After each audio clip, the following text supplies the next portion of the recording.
Good morning, good afternoon, dear colleagues, friends, ladies and gentlemen. Thank you for joining us for this important deep dive workshop on scaling up small and medium enterprises, sustainable consumption and production actions in support to green recovery. The coronavirus pandemic has again demonstrated that it is urgently necessary to prioritize SCP. Our current consumption production patterns remain unsustainable and are among the root causes of ecosystem destructions and climate change, resulting in disruptive consequences on health, environment, economies, and societies. Given the enormous funding currently mobilized mostly in European countries, but also in others, to tackle economic recovery, it's required to use this window of opportunity for transformative change along the value chain. Switch Asia is a program to strengthen this thinking and implementation. Launched in 2007, the Switch Asia program, funded by European Union, has been supporting the development and implementation of SCP strategies and the promotion of SCP best practices in Asia. Our mission is to support the transition in Asian countries to a low carbon, resource efficient and circular economy while promoting sustainable consumption and production patterns within Asia and green supply chain and green supply between Asia and Europe. Working at all levels, bringing in the EU experience, providing support to governments, and implementing local projects in support to SMEs in various development sectors. The EU Switch Asia program provides green recovery solutions. Its experience demonstrates the importance of systemic and multi-stakeholder approaches to respond to today's challenges, which require inclusive policies and innovative actions as well as appropriate resources. In order to ensure a more comprehensive understanding of the challenges and opportunities for enabling SMEs to become effective engines for a greener value chain and a green recovery, this workshop will deep dive in two key sectors, two sides of the sustainability coin: the innovative SCP solutions by and for small and medium enterprises, and the needed financing for small and medium enterprises to scale up their activities and for an impact delivery. To guide us on this path, we are privileged to have two eminent speakers from the EU and from ADB before deep diving in panel discussions. Let me first welcome Mr. Micha Ramakers, who is the Deputy Head of the Unit for Asia, for East Asia and the Pacific in Directorate General of International Partnerships. He was Deputy Head of Unit for Central Asia, South Asia, and Middle East, and the previous DEVCO, which means that he covers Asia entirely. He started working at the European Commission in 2000 and has held a variety of positions in the field of international cooperation, including specific action and positions in Yemen, Afghanistan, and China. Micha Ramakers is Belgium. He holds master's degrees in cultural anthropology and development studies, international politics, and art science and archaeology. A huge background. Micha, the floor is yours. Thank you, Arab, and good morning, good afternoon to all the participants. I hope you can hear me. We do. Then we kick off. So, dear Arab, dear Preeti, dear panelists and participants, it's really a great pleasure for me to attend this ADB SEADS annual symposium, especially after such a glowing introduction, and to open this session organized by our EU program called Switch Asia, which is also managed from the unit that I work in. First of all, I'd like to thank the organizers for this opportunity, because indeed there are many synergies that we should further explore with the SEADS program in the region. Both of our programs support the transition of countries to greener and more circular economies, of economies in Southeast Asia, and a key actor to see flourishing economies in the region. We shouldn't forget, however, that the private sector was particularly affected by the pandemic.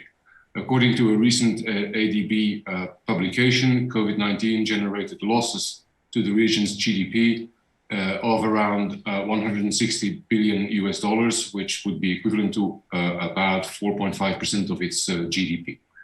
The pandemic also disrupted global value chains on which most Asian countries have built a large part of their economies over the last few decades. For example, according to a survey conducted by the Vietnam Chamber of Commerce and Industry, some 35,000 businesses have shut down in the first quarter of 2020 in the country. In the Philippines, around 3.4 million formal workers have been affected due to COVID-related shutdowns.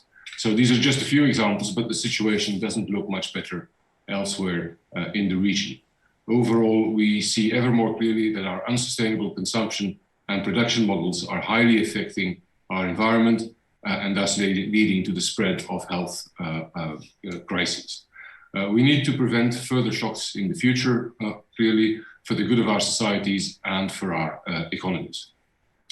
The COVID-19 recovery offers us new opportunities to rethink the way we produce and consume.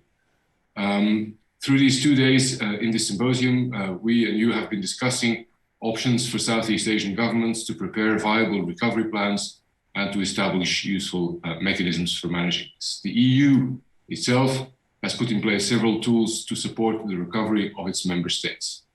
Its major mechanism for this recovery, the so-called Next Generation EU plan, will provide 750 billion euro to our countries in the next 7 years to support their greener, digital, social and just transition. Measures under our recent Circular Economy Action Plan will support SMEs to shift to more sustainable business models. So in today's session, we'd like to explore the role that SMEs could play in this green recovery process. Today, we'll hear examples of how this currently is done in Asia, also with the support of our Switch program. For example, our project in Cambodia is exploring opportunities to deploy solar solutions to improve the sustainability of SMEs working in the agri-fishery sector. We'll also hear from our IREAD project in Pakistan, which is helping local SMEs in adopting energy efficiency practices. It'll be interesting to see how these solutions could be transposed to Southeast Asia and further benefit local SMEs. We also invited other partner organizations to provide us with further examples of how the green transition of enterprises is supported in the region. So that's good, but the green transition of SMEs will not happen without adequate investments. We need to align public and private funds to support this shift. This is why our second panel today will focus specifically on the financial opportunities available for the private sector in this regard.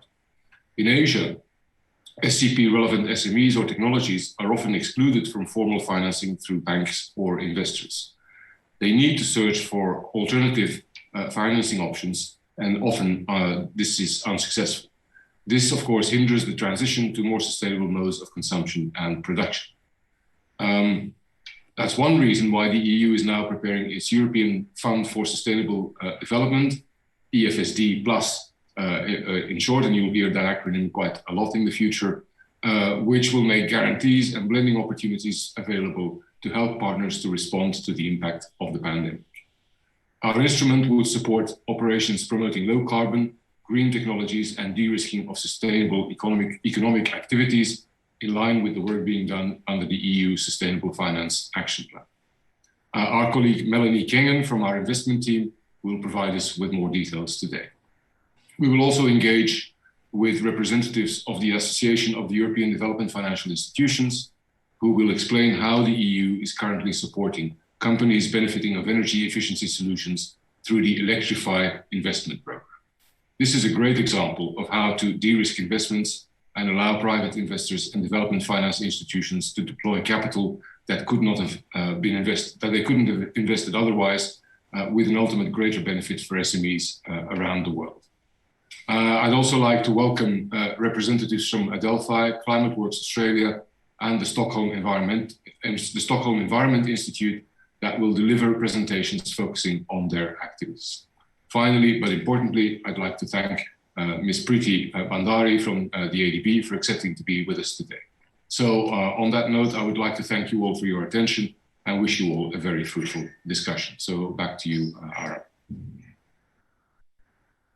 Micha, thank you very much. Thank you for highlighting the current opportunities that exist for recovery and the great support from the EU and its member state in the context of the Circular Economy Action Plan, and also highlighting the need to prioritize small and medium enterprises when it comes to funding, since they are the backbone of the Asian economy. With this, let us move now to our partner, the Asian Development Bank. How can we talk about funding without bringing them on board? And thank you for inviting us to organize this event with you. I will now invite Mrs. Preeti Bandari, who is currently the Chief of Climate Change and Disaster Risk Management Thematic Group, and is also serving as the Director for Climate Change and Disaster Risk Management Division of the Sustainable Development and Climate Change Department at ADB. Mrs. Preeti has been mobilizing concessional funding from multiple funds such as Climate Investment Fund and Green Climate Fund. She is really deep in the subject that is of interest mainly for our second panel. And prior to joining ADB, she was heading the Finance, Technology and Capacity Building Program at the Secretariat of the UNFCCC, which means deeply involved in the need for funding when it comes to climate. She has also worked as the Director of Policy Analysis Division at TERI in India. She has over 33 years of experience in environment, climate change, and sustainable development, having worked in projects across Asia and multicultural and diverse organizations. Mrs. Preeti Bandari, the floor is yours. Thank you, Arab, and thank you, Micha, also for this opportunity to bring to you what we see as the challenges in the region and also the opportunities, and especially opportunities such as today to interact with your program and develop, confluence with what you are doing and what we hope to do in the context of green, resilient, and inclusive recovery. Micha, you have very rightly highlighted how the pandemic has impacted the growth in the Asia Pacific region. And this is the first time in 60 years that this region is expected to contract by about 0.2%. And the impacts vary, of course, across different sub-regions. Southeast Asia, the growth is expected to be minus 4.1%, and for South Asia, minus 5.8%. So this contraction obviously is going to have severe impact on people, small businesses, and jobs, especially for the youth. And it is, in a way, appending all the development gains that the Asia Pacific region had made in the recent decades. And that is worrisome. But having said that, I think you also mentioned, and Arab mentioned, that there is a window of opportunity. While 2020 was dedicated to the immediate response to the pandemic, the plan for economic recovery, we have to underscore the importance of making it green, resilient, and inclusive.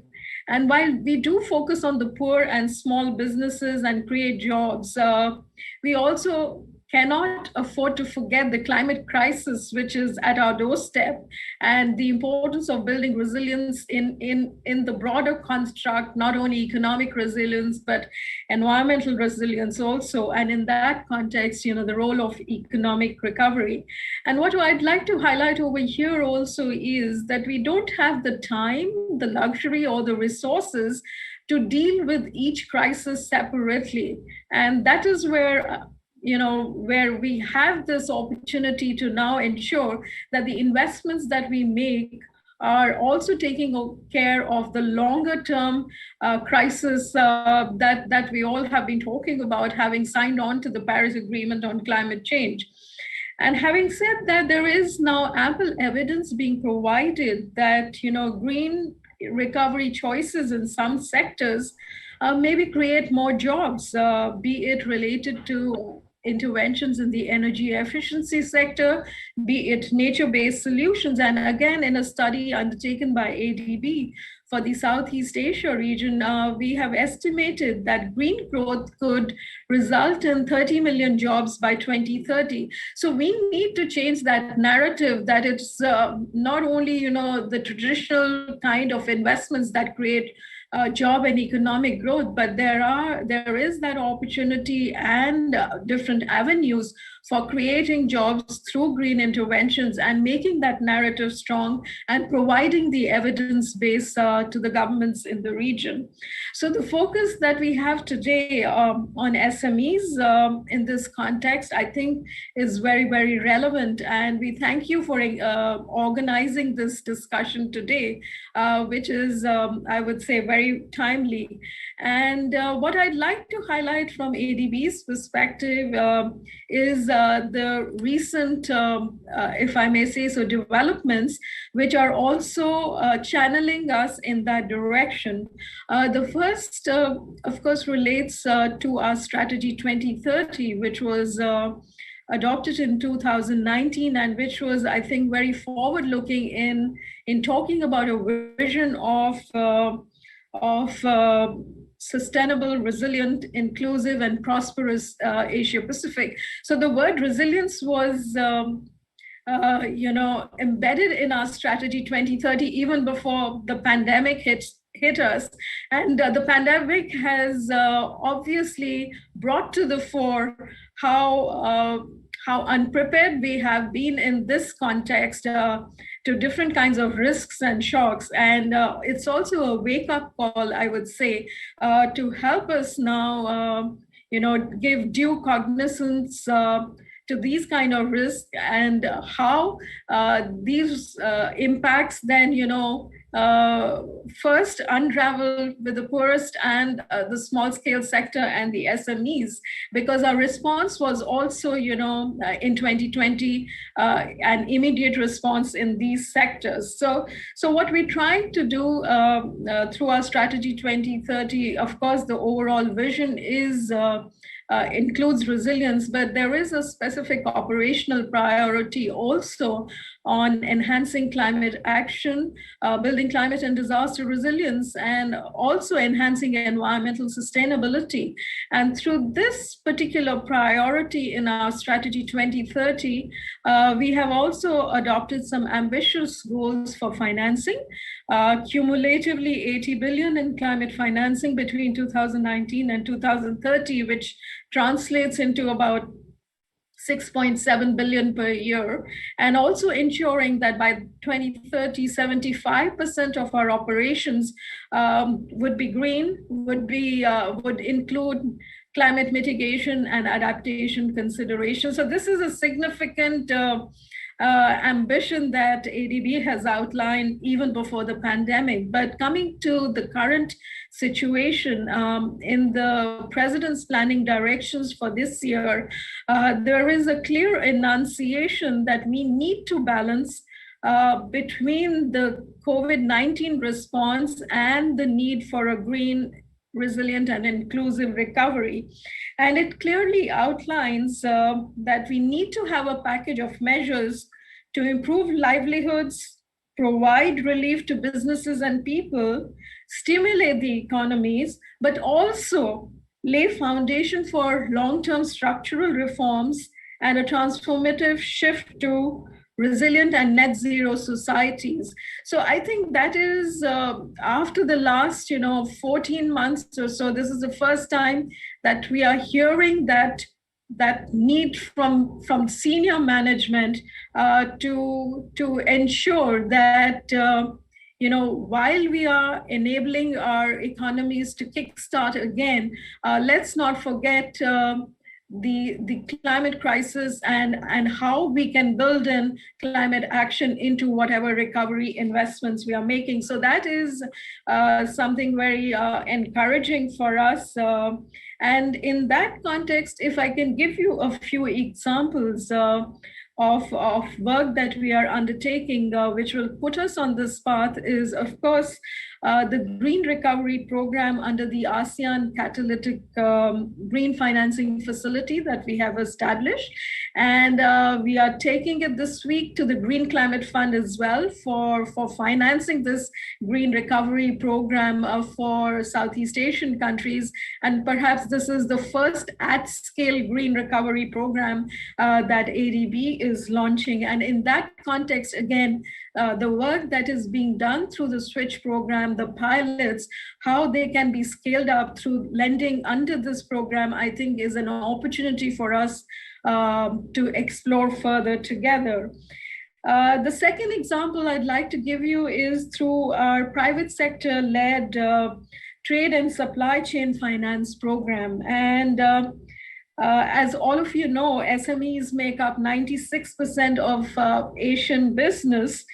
And through this program, we have provided something like 42 billion since 2009 through this program, and about 24,000 transactions, about 70% of which have been dedicated to SMEs. So again, there is a history and there is experience at ADB which we could share with you through our trade and supply chain finance program.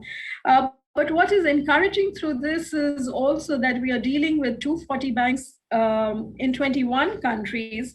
And what we are hoping to do with this program is now to build in environment and social risks as well. And also, enhance the capacity of the banks, starting with pilots in Vietnam, Bangladesh, and Nepal, to enhance their systems for integrating higher risk transactions. And when we're talking about risk, we're not only talking about traditional risks over here, but also supply chain risks related to climate change. So we are very excited about these new directions that we are taking through our trade and supply chain finance program. And again, there are possible synergies for the Switch program and ADB to coordinate.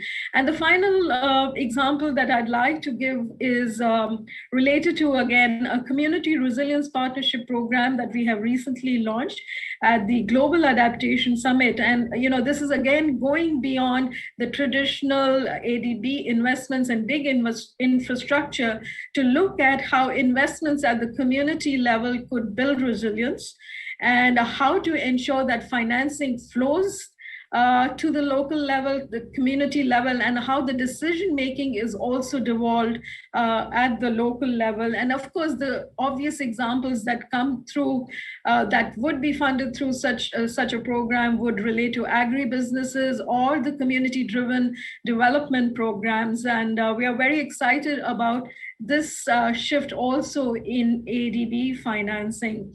So I'll stop over here, and I'm really pleased, to partner with you. And my colleagues are very excited about it also, to identify the lessons that you've learned through this program, through the pilots that you have undertaken, and how we can scale it up either through ADB's lending or technical assistance provided in the region. And again, thank you to all the participants also for joining us. And we look forward to the discussions today. Thank you. Back to you, Aram. Thank you very much, Ms. Bandari. Thank you for reminding us that while dealing with the pandemic and green recovery, we should not forget about the other priorities and challenges related to climate change, ecosystem management, and the others. And good to know that the ADB was ahead on the concept of resilience, planning it, thinking about it before this happened, and now better prepared with regard to the operational priorities for resilience and sustainability with the needed resources. This is the advantage that a bank that ADB would have. And my last point, of course, we welcome the development of confluence, to use your word, between EU, Switch Asia, and ADB, mainly at local level, which is exactly what Switch Asia does, local level communities, small and medium enterprises, and their are several opportunities in this context, and we will need to follow on that. Now, let us move to the two-panel discussion, who will deep dive in basically the main issues that were presented by our two eminent speakers. And the first one, which will be on SCP solutions by SMEs, innovation and collaboration for green recovery, will be moderated by my colleague, Lorraine Gatlabayan, who knows very well the context of Asia, which Asia have been working for so many years in this overall context, and she's an expert in Southeast Asia on SCP, and she will lead this first panel. The second panel will be my other colleague, Cosima Staff, on financing for SMEs, innovative mechanism for green entrepreneurship. And in addition to her knowledge about SCP and so the Switch program, Cosima brings an important experience and expertise on green finance, which will make the link, and that's why she's leading the second panel. We have about 1 hour for each panel, so including discussions, and I will let it, of course, to the moderators to manage their time, but we stand by aside as much as needed. Lauren, the floor is yours. Thank you, Arab. Welcome to all speakers and speakers for the panel 1 discussion, as well as to all participants. So our topic for panel 1 discussion will be on SCP solutions by SMEs, innovation and collaboration for green recovery. So we have heard from our first 2 distinguished speakers from the EU and the ADB on their support to Asian countries and their SMEs towards green recovery. We now continue the discussion on how other institutions and projects are supporting SMEs on the ground through technology solutions, innovations, and collaborations, which also will contribute, hopefully, towards green recovery. So let us first start with Mr. Oliver Greenfield. He is the convener of the Green Economy Coalition. He leads the GEC, which consists of over 50 organizations from various stakeholders, with a common purpose to accelerate the transition to green economies by building evidence, tracking the status of the global transition, and convening diverse stakeholders around shared policy goals. So Oliver, tell us about the Green Economy Coalition and what are the current dialogues and collaborations happening involving businesses, including the SMEs, civil society, and government in the midst of the COVID pandemic. Also, what do you think are the challenges and opportunities that the COVID crisis brings, and how is GEC addressing these and are supporting businesses, including SMEs? Oliver, you have the floor. Okay, thank you very much. Good morning, good evening. Hello, thank you, Arab, for inviting me. Great to be working with Switch. The GEC, Green Economy Coalition, is in part funded by our European DevCo colleagues, so thank you as well. Look, there's big challenges going on with green recovery, but also the broader transition that we talked about to green economy, climate change. So the Green Economy Coalition works at 2 levels, works at a global level and works at local level, and tries to connect the 2. And at the global level, I want to make some points about green recovery more broadly. At global level, we see, in effect, 3 distinct phases of recovery. First, there is the stabilization phase, where we are protecting people's jobs, protecting economies. Then there is a stimulus phase.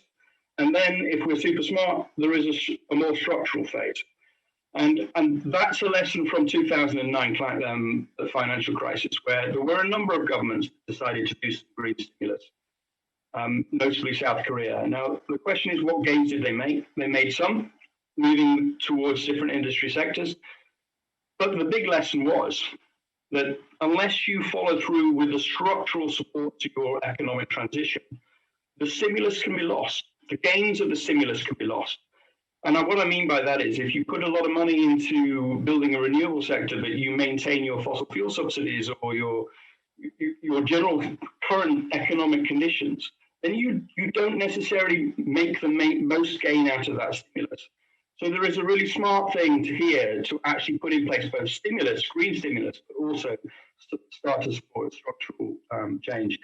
And very, very, very large figures of money are being found for this stabilization and partly stimulus base. 13 trillion is currently estimated. How much of it is green is a question. And what a really interesting question that when we talk about how much is green is how much is small. And I would say that very, very interested to hear the amount of money that's coming into stimulus and green. But I think we should be putting some parameters around what is small. And that would be an interesting indicator of whether or not the money is getting to where it is most important. Then at the local level, let me describe a little bit about that and then I'll try and connect the two. At a local level, the Green Economy Coalition supports dialogues in countries. So we have a number of countries across Asia where we have dialogues and we bring together small businesses. And we say, what does it feel like for you? What are the barriers for you? And we all know when we work with small businesses, their barriers are, first of all, access to market, then access to finance, then access to skills and tools. And what we see across the world, and I will put into the chat box, anybody wants to have a look at our Green Economy Tracker, specifically about looking at small business support, and it's in the chat box now. What's really interesting about policy for small business, even in really, really developed and advanced countries, is there is still this philosophy that policy is a burden.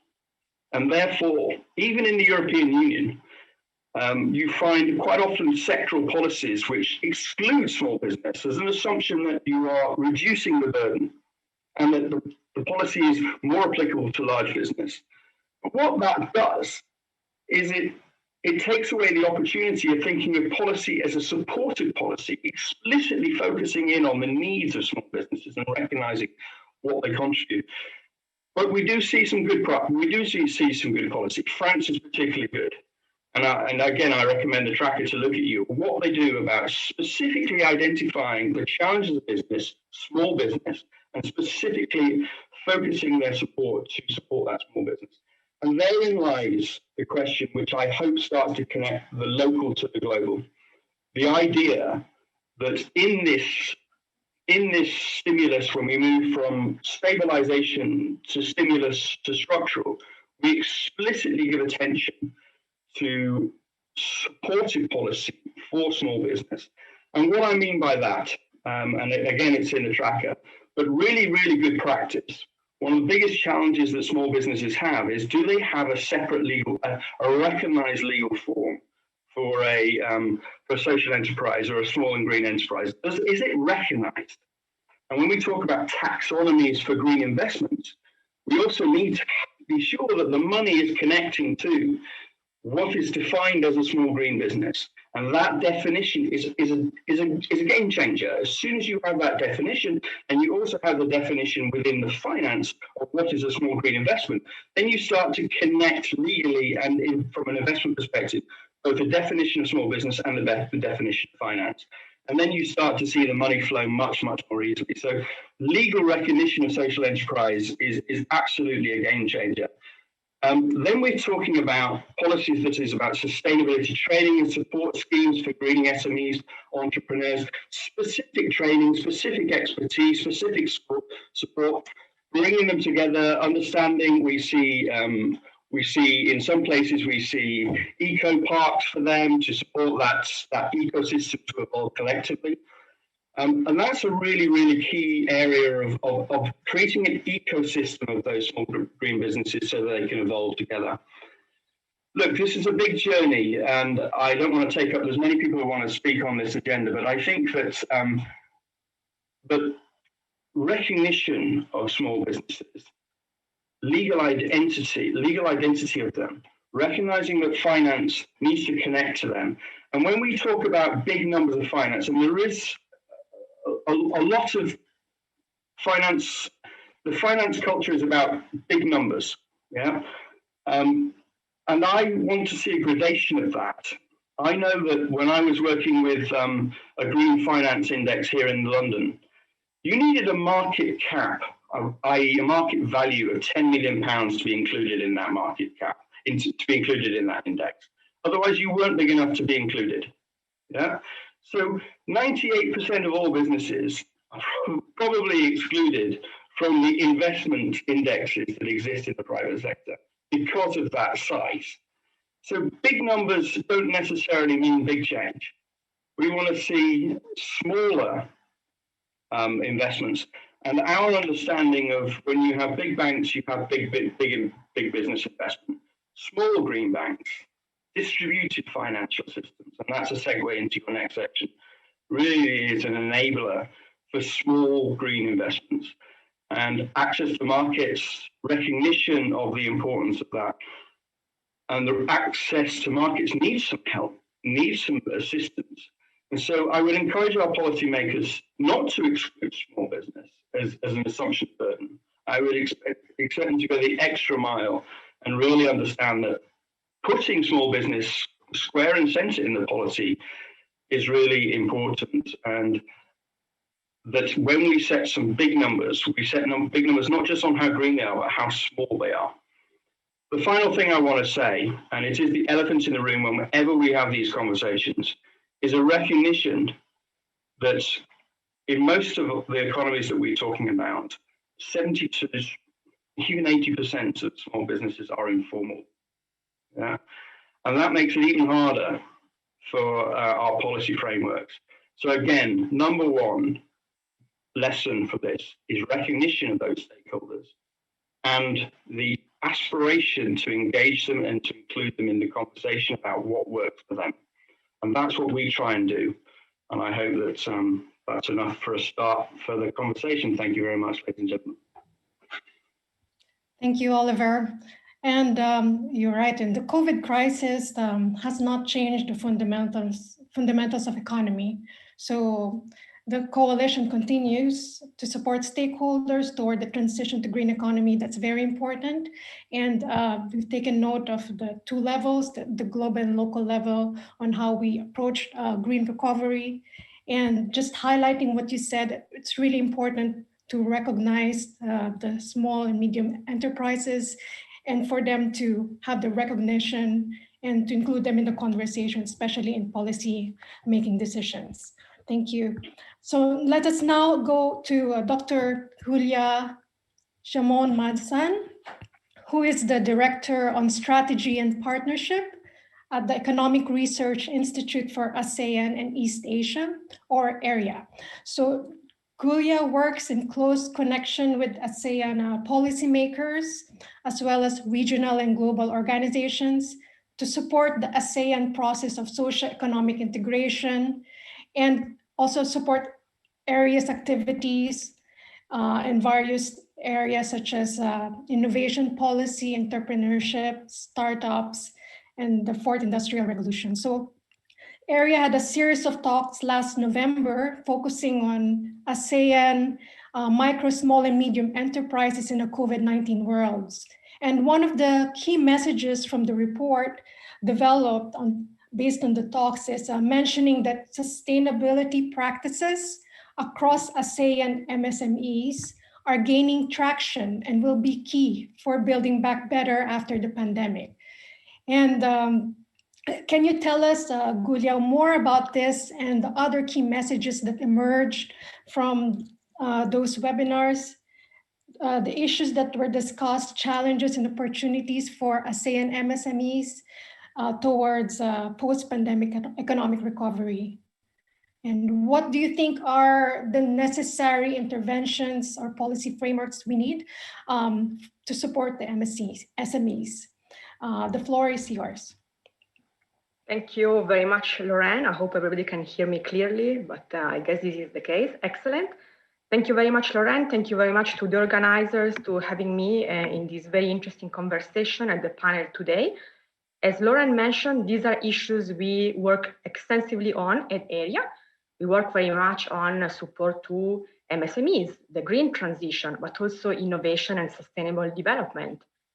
As Lorraine mentioned, last year, at the beginning of the pandemic, we decided to actually start a number of conversations to try to discuss and understand also because the pandemic was hitting so hard on ASEAN MSMEs, the different challenges, but also in some cases, some of the opportunities for ASEAN MSMEs in this new COVID-19 reality. And actually, we had a lot of very interesting conversation with entrepreneurs from all ASEAN member states and also various experts in the region. And I will maybe now summarize with you some of the main takeaways. First of all, very clearly, and perhaps not surprisingly, what emerges is that SMEs need better access to finance, but also to skills and networks. This is valid in general, but also very much for the green transition. Often, MSMEs lack access to these networks, skills and finance because they are so small.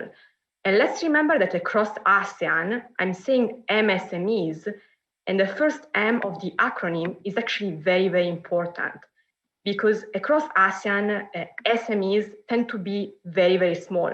They're actually micro firms of maybe 1, 2, 3, 4 employees. When you're so small, it's often very difficult, for instance, to take an afternoon off to go and get training because someone needs to run the business. So they have problems associated to their very small scale and specific characteristics. Another issue that has emerged that I think is interesting for the discussion today is the fact that often there is some problems related to lack of connections, or let me call it lack of an ecosystemic approach. This can happen at the government level.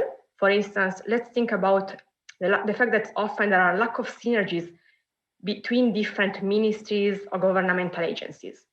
Related to the discussion today, there may be a ministry or agency in charge for SME development, and then there is another ministry in charge of the environment or the green transition.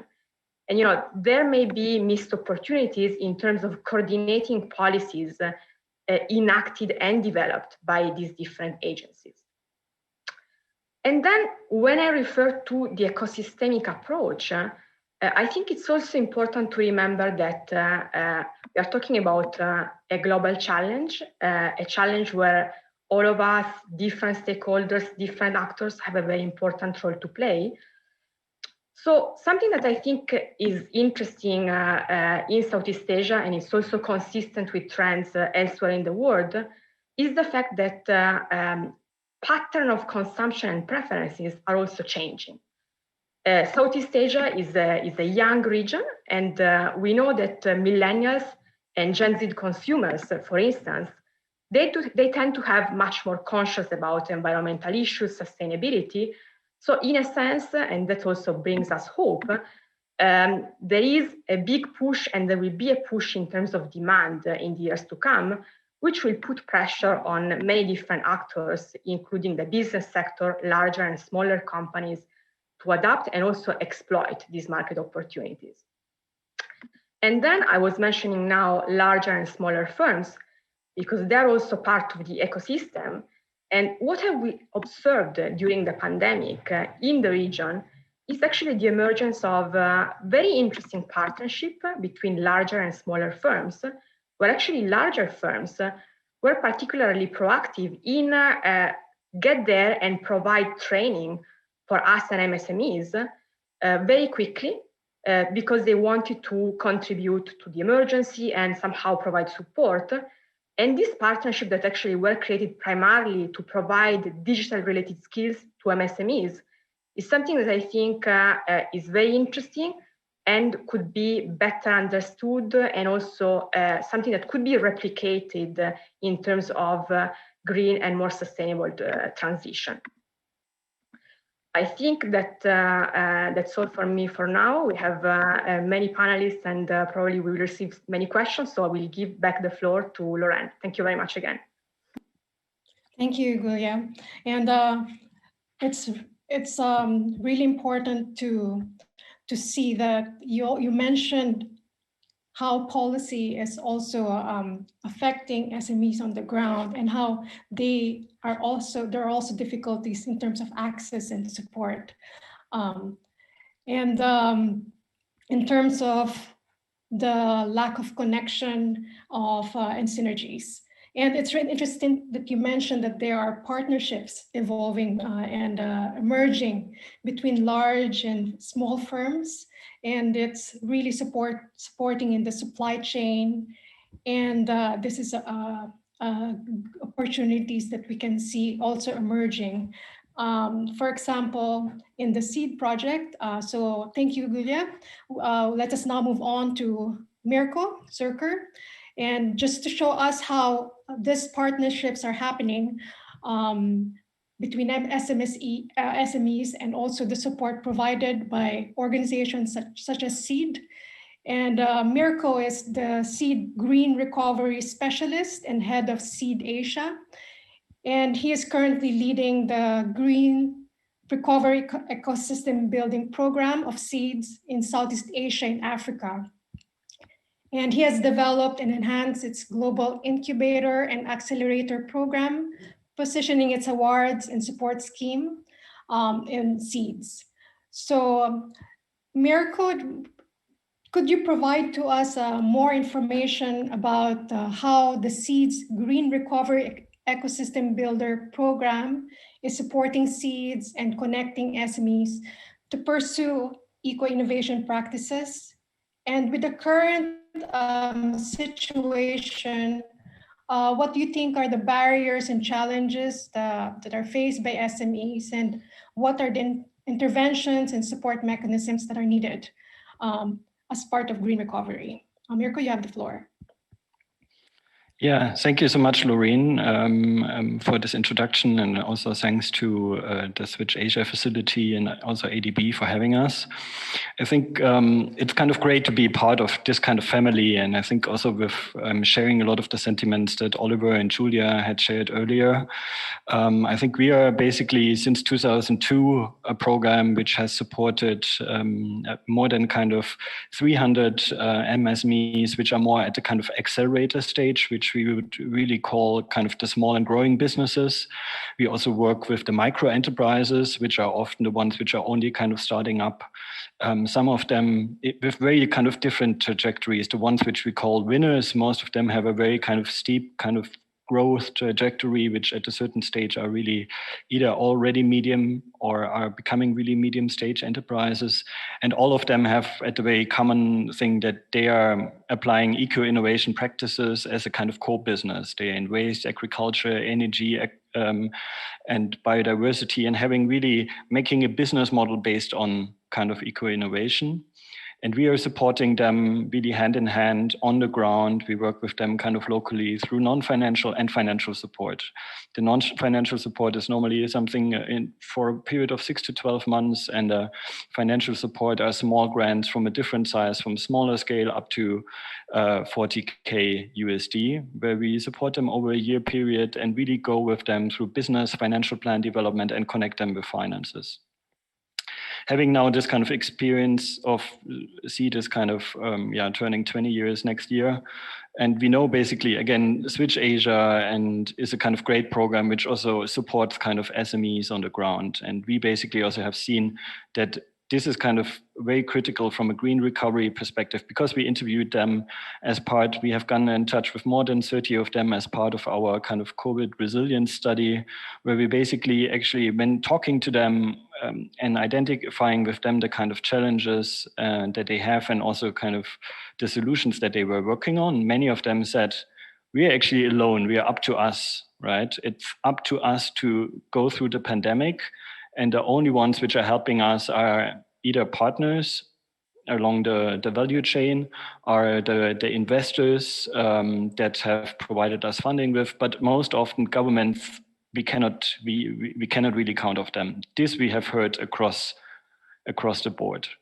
And that was obviously something very, something in a way surprising, but at the same time also not surprising, because knowing we have found, and this is also kind of a study that we have just recently published, where we looked at the existing kind of financing schemes, and the only financing schemes which you can study well are all the kind of climate funds, where we looked at the kind of climate funds from African Development Bank, Asian Development Bank, IDB, World Bank, and others, where we found, looking at kind of small and medium enterprise financing, it only accounts 3% of all the funded projects between 2013 and 19, 3%.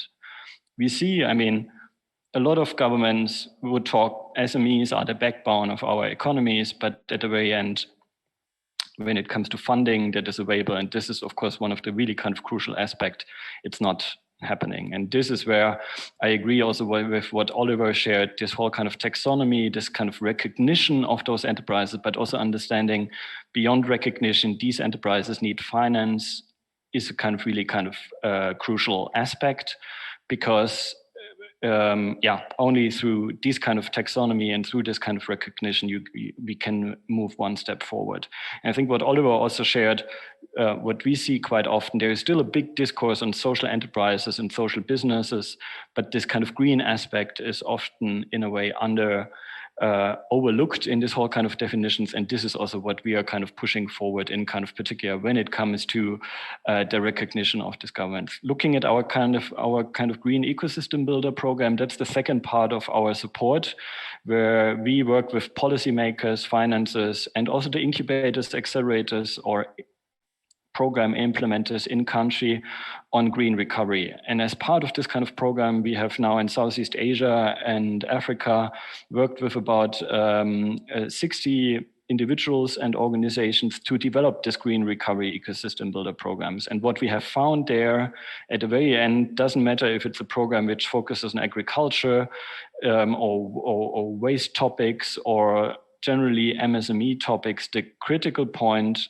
beyond finance is really the topic of market access. So market access, certification of these kind of enterprises, this is one of the kind of crucial points that is really often also kind of overlooked. I mean, when we talk kind of capacity building, when we talk financing, a lot of it is kind of happening, but really then kind of connecting these enterprises and developing new kind of also innovative mechanisms that help these enterprises to grow, this is definitely very crucial. And this is also actually one of the kind of homeworks that we kind of took away with, that really this market development for these kind of enterprises is crucial. And that's not like the classical value chain stuff that maybe others would think first. I mean, these are still kind of, not the kind of classical value chain interventions, because these are enterprises which still need to have a couple of steps to go to really be, some of them are part of larger chains of fair trade mechanisms and of eco-cert mechanisms. But yeah, still for a lot of the ones which are maybe growing slower, there's still a lot of more tailored interventions which are needed. Thanks so much. Thank you, Mirko. And it's good to highlight that there are a lot of SMEs that are pushing for green businesses, and these are being supported by SEAD and also by Switch Asia. And also, you also mentioned the importance of access to finance, as what Oliver mentioned. We will have more discussion on that in the second panel discussion. And also, you mentioned the importance of the government's role on providing support to SMEs, and that's very important. And as you said, SMEs is the backbone of economies, but we have to walk the talk, and the government has to step up on their support as SMEs. And the question on how we can support government is also a good discussion.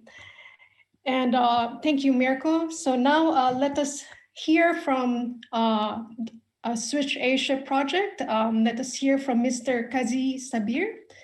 And Mr. Sabir is the project manager for the EU Switch Asia project, implementation of resource and energy efficient technologies in the sugar sector of Pakistan, or IWEAT. And he brings over 19 years experience in development and management of several projects contributing to increased uptake of SCP technologies in Pakistan. And Kazi will introduce the project and also provide the best practices for the sugar sector in terms of scale of economy, technology, and policy recommendations. So Kazi, can you let us know more about the project and how it is supporting SMEs in the sugar sector? And what are also the major challenges and opportunities faced by the project, particularly in the time of this crisis? The floor is yours, Kazi. Well, thanks a lot, Ms. Loran, and thanks for inviting me and giving me an opportunity to speak about the IDEAT project on this prestigious forum. Let me give you a brief background of the project first. It's a 4-year initiative which started in February 2018. The overall objective of the project is to promote sustainable growth, contribute to economic prosperity, and mitigation of climate change by enhancing resource efficiency of the sugar sector. And that is through adoption of R&D technologies.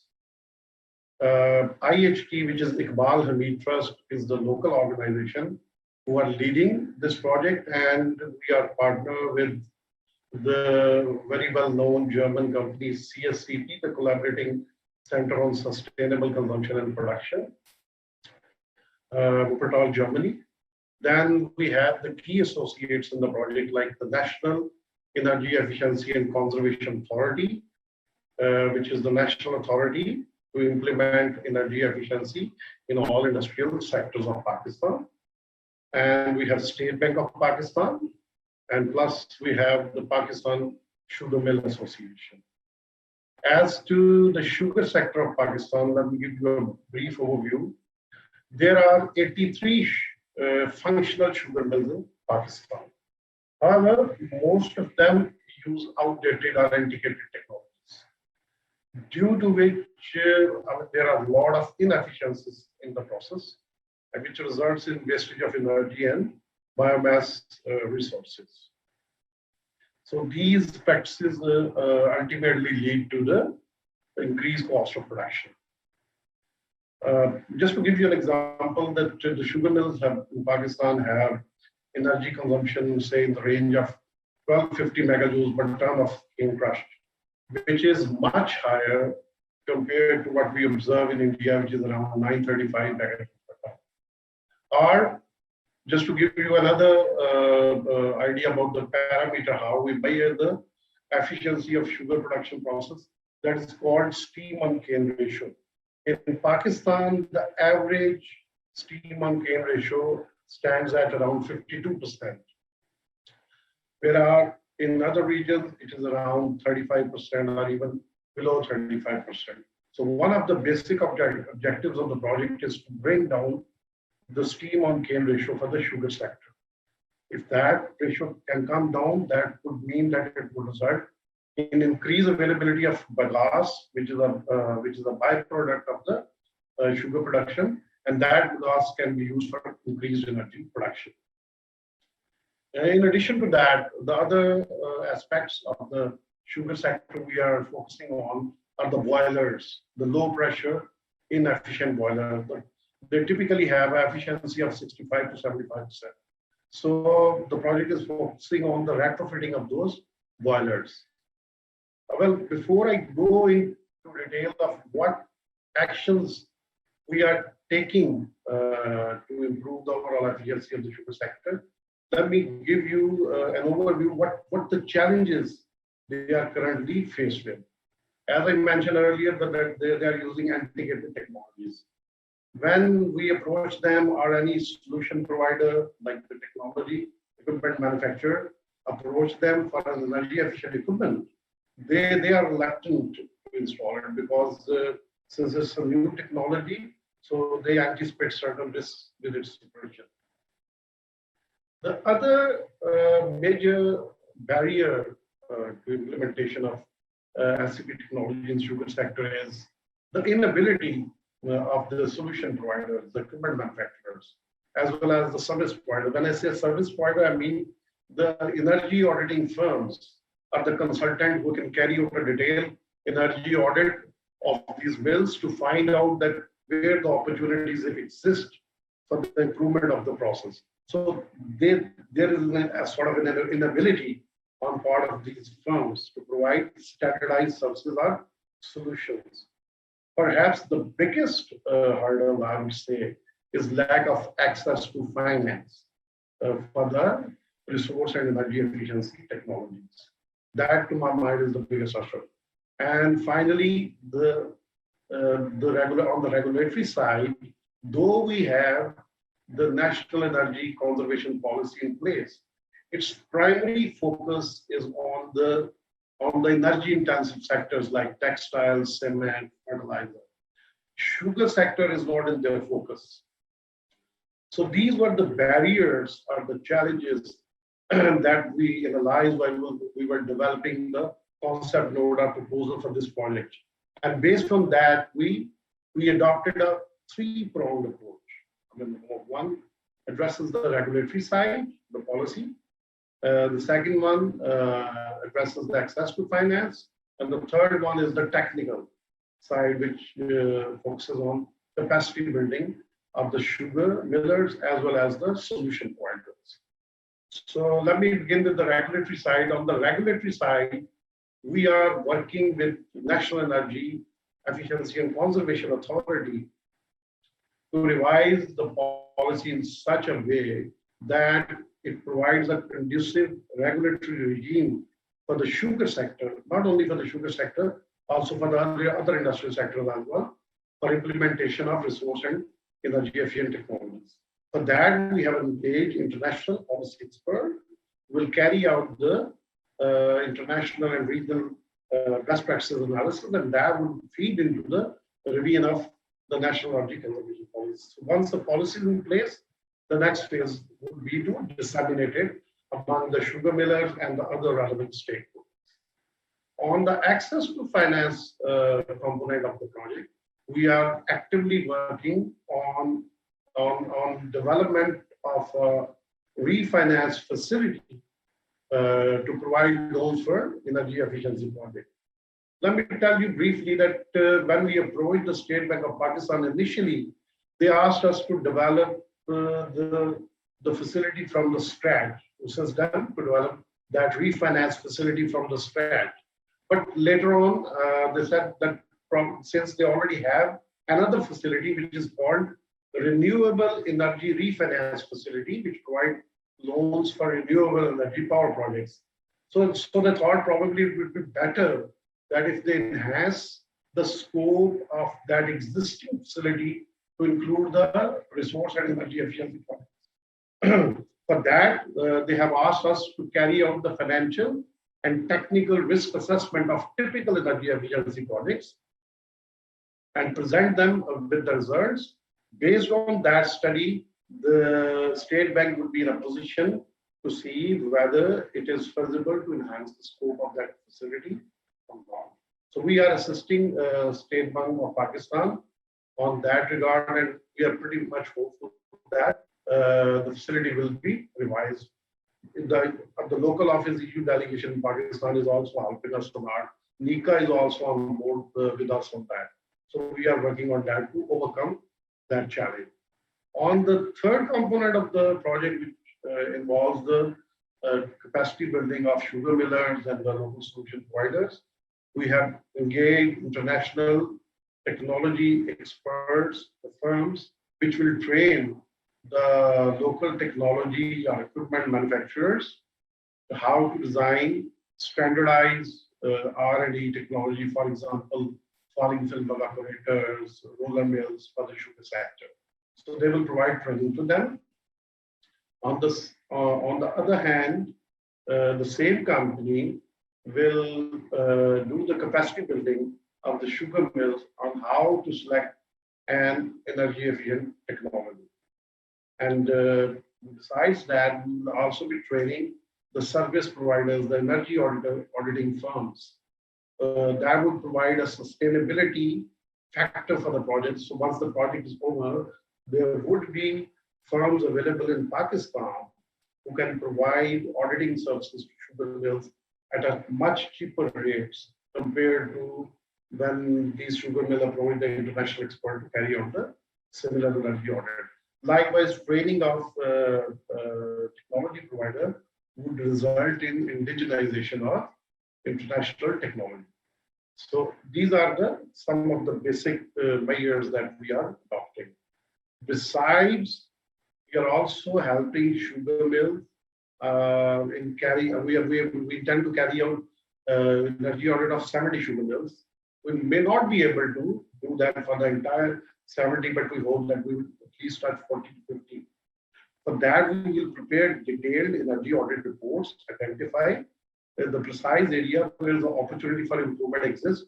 And on top of that, we will prepare business cases for that, which they can analyze, and then based on the business case, the top management can take the decision whether to implement the technology or not. Plus, we will also be helping at least 10 sugar mills to do the financial closure with regard to R&D technologies. So that is pretty much the gist of the ID project. I believe, Lauren, I have covered the questions. If something is not clear, I'm available. Thank you very much. Thank you, Katsi. And the Switch Asia project is providing support in terms of addressing the challenge on providing the technical capacity and technologies to replace outdated technologies and practices in Pakistan in the sugar sector. And you also touched on what the other speakers discussed on the lack of access to finance and also the need to provide capacity and technologies. And also you highlighted the need for policy reform, which the project is also currently undertaking, and also connecting with various ministries in terms of revising policies on providing regulatory review of this sugar sector, which I think is very important. And this support is very important to the sugar millers, the SMEs on the ground, and we hope that we'll be able to scale this up as well. Thank you, Kazi. Let us now move on to another EU Switch Asia project, the switch to solar in Cambodia. We have with us Mr. Hugo Agostino, who is the lead of the EU Switch Asia project, Green Energy and Natural Resources Management, and also at the international NGO. He's also the program manager there. And he has managed the Switch to Solar project in Cambodia and also previously managed the Switch to Biogas project across Sri Lanka. So Hugo, tell us about the Switch to Solar Cambodia project and on how you are supporting SMEs to switch to solar technology solutions and how to build synergies among main stakeholders. What are the difficulties faced by the project due to the pandemic? And how can the project provide support to SMEs at these difficult times? You have the floor. Thank you, Lorraine, and thank you to Switch Asia Network and to ADB for the invitation to talk about specifically Switch to Solar project. Our project is very recent. So we started the project 10 months ago. So we are at a much earlier stage than the project from Mr. Sabir in Pakistan. Our objective is to change the consumption patterns of MSMEs in the agricultural and fisheries sector.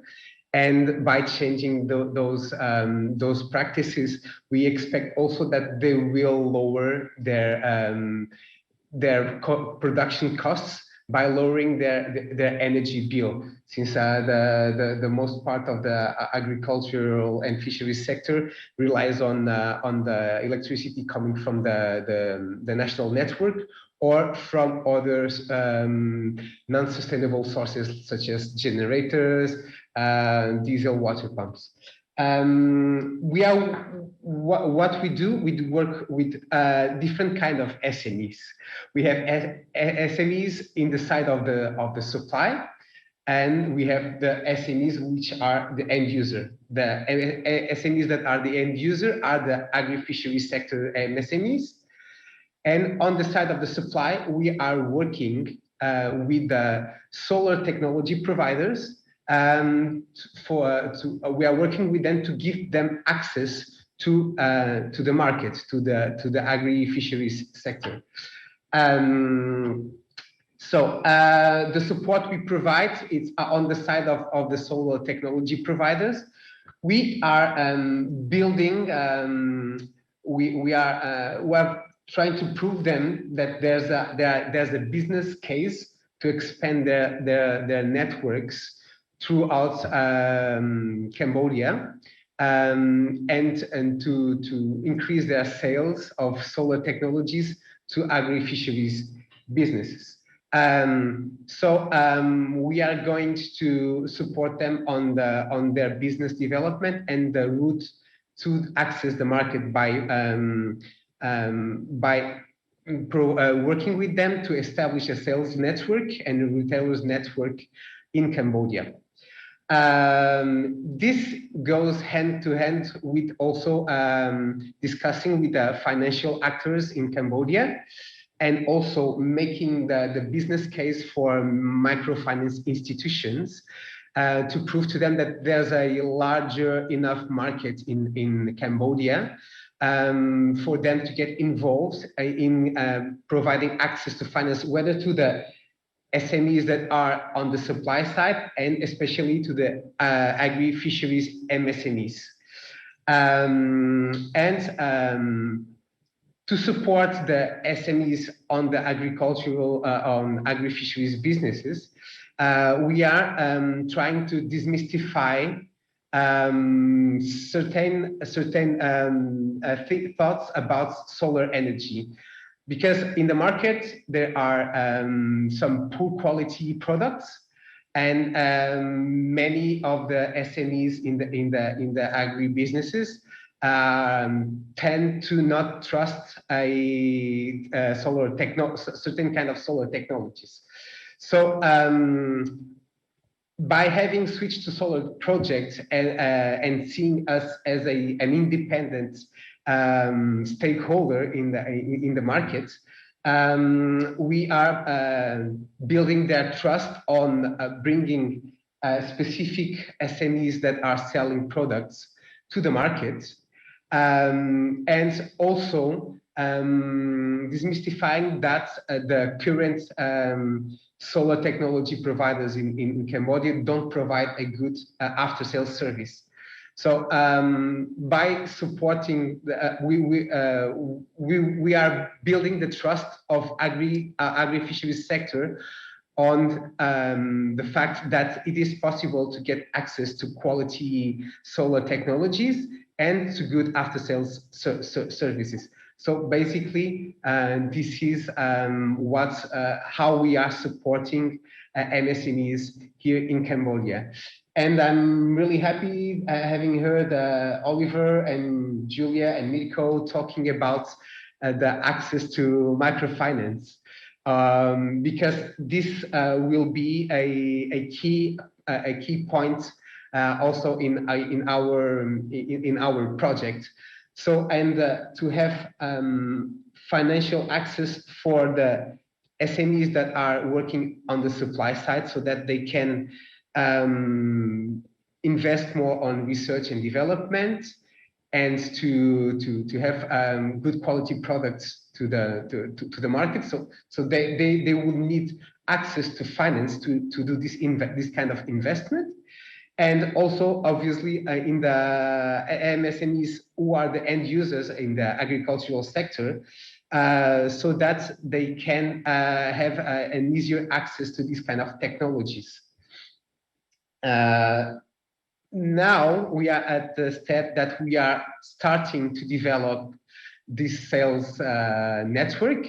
And unfortunately, lately in Cambodia, we were hit by a second wave of COVID cases, which are dificulting our travels between provinces, and also having large gatherings of people.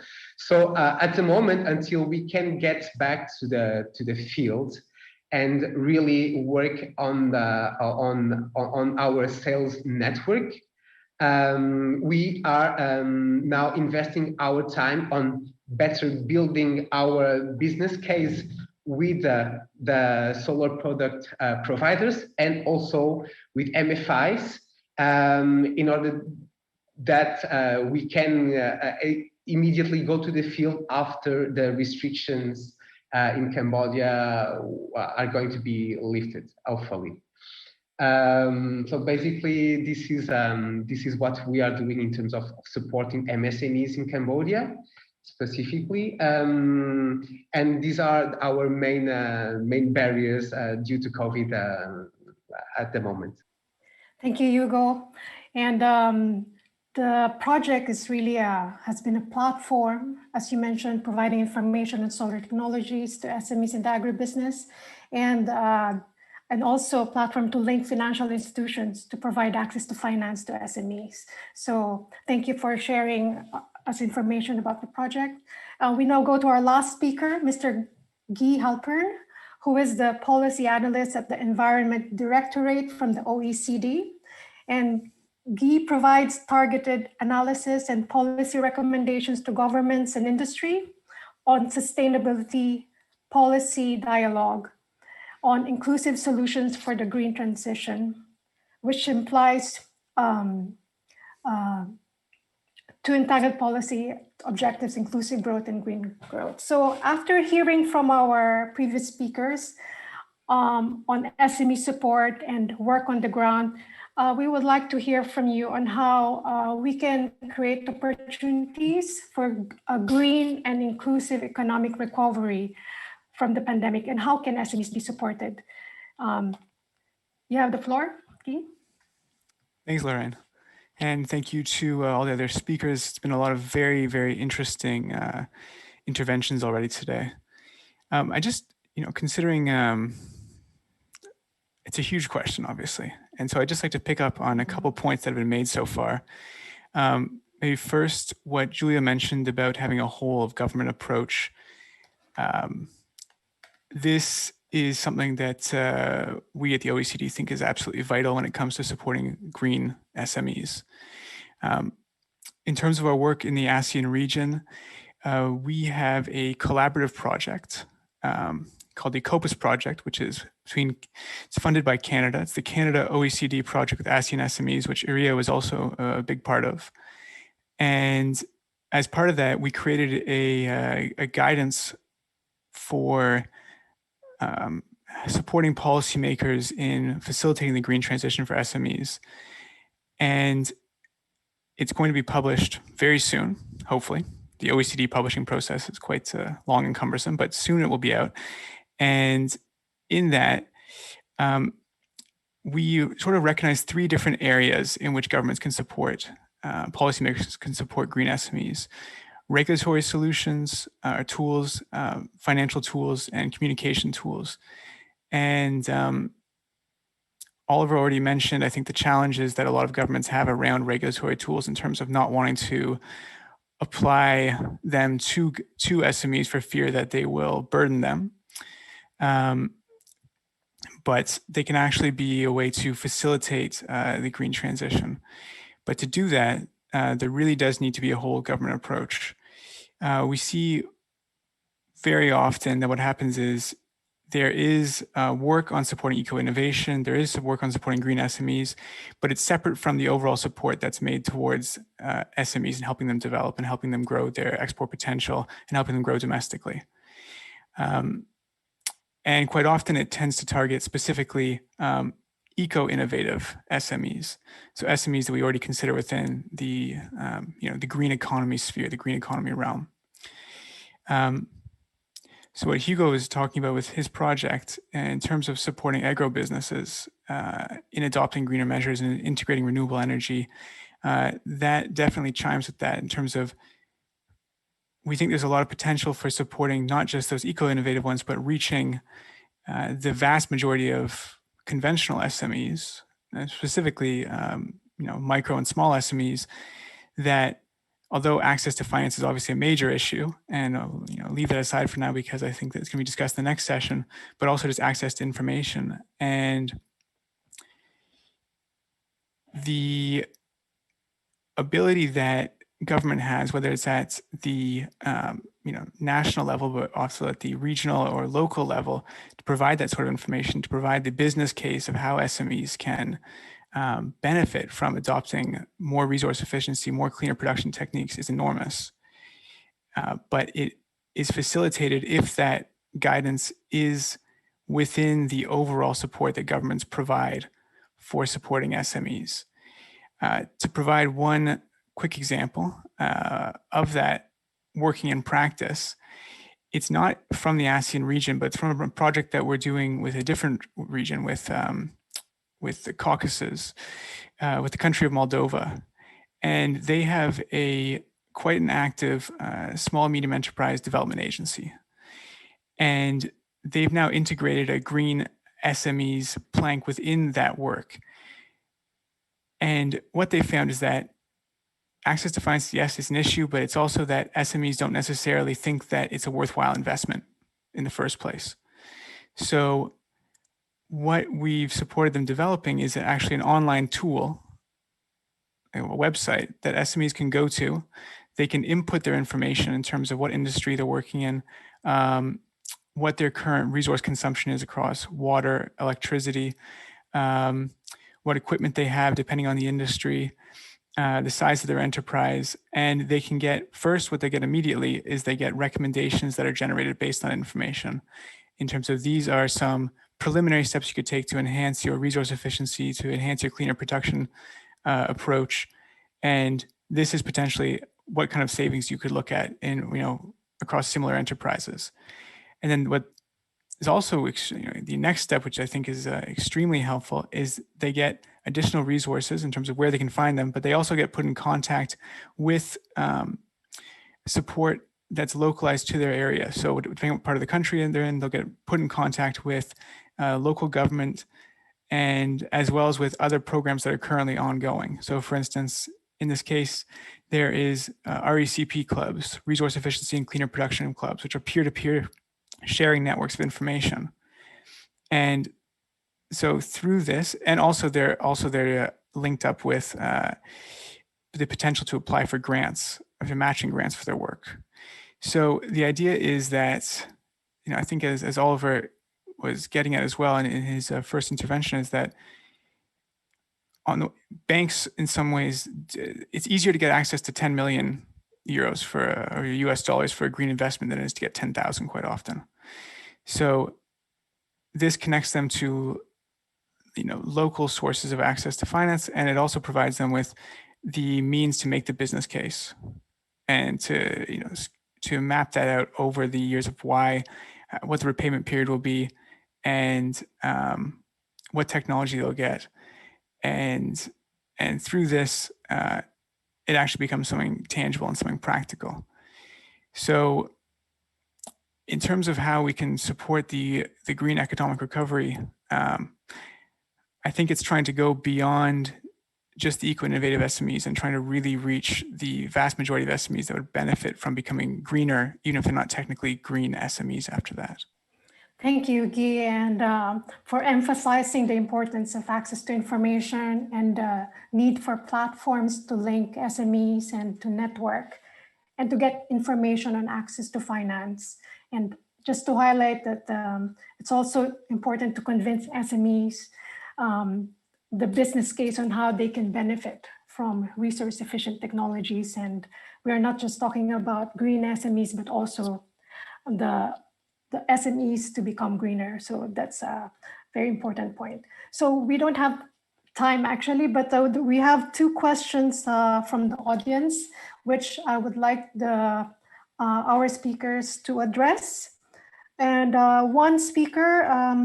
one participant, Alvin Adityo, have a question. And I would like Oliver to answer this question as it pertains to green economy.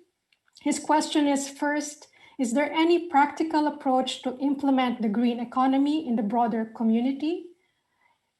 And from my humble perspective, not many people from Asian countries are familiar with the green economy movement. Oliver, if you can answer his question and provide more information. Thank you. Sure. Okay. Well, first of all, we have Switch Asia, which is a source of knowledge. I recommend to you also the Green Growth Knowledge Platform, which is a partnership between the World Bank, OECD, so Guy's institution, and the UN. So that's another source of information. You can also have a look at, I put in the minutes or the notes, the Green Economy Tracker. You can have a look at that. Look, the bottom line is we see the European Union go with their Green Deal. It's the biggest, largest, most comprehensive green economy set of policies, and it's all, that all government approach. It touches all sectors. It touches finance. It touches the idea of what development means. It touches what it also means for biodiversity, what it means for carbon, and what it means for eco-innovation and growth. So that in itself is a very, very large green economy policy writ large. We also see the emergence of Biden's ambitions for energy transition. We also see the Chinese and the eco-civilization. So, this is a growing trend, and I think that the idea that the money is shifting very, very rapidly. There's trillions in play, a lot of it Chinese, and a lot of those sectoral growth on clean energies form a foundation, but it also covers all the other sectors, and it also explicitly from a Green Economy Coalition is about how we build community resilience and community wealth for the longer term, and recognizing that we face the climate and biodiversity crises, but also inequality crises. So how does it become this opportunity where the whole world must address climate crisis and COVID crisis? How do we make sure this transition is inclusive, it creates inclusive wealth and inclusive opportunities? And small businesses are explicitly a part of that for us. So I suggest to you that this is the next great industrial transition, and it is accelerating quickly. And I would say the smart money is already moving, and I would say the smart policy is already moving, and I would say those that are on the wrong side of that put themselves at risk in old technology and old marketplaces. So innovation, growth, jobs, and resilience and security all play into this agenda, and it is moving very, very quickly. So I recommend to you, particularly the Green Economy Coalition website, but Green Economy Tracker, and have a good look. The Green Economy Tracker is a 20 policies that across a whole government approach that exists somewhere in the world. So they are drawn from the best practice of different governments around the world, but put together as a composite package. And no government yet is putting them together as a composite package. The closest you get is the European Green Deal. Thank you, Oliver. I have Arab, you have a question to the speakers? Yes, I have a very quick question. I know that time is running out, and we have 6 speakers. I will ask them each one in really 30 seconds. A very simple question. If we Switch Asia program, we want to ask you an advice on what to focus in order to support the small and medium enterprises to better work towards green economy, circular economy.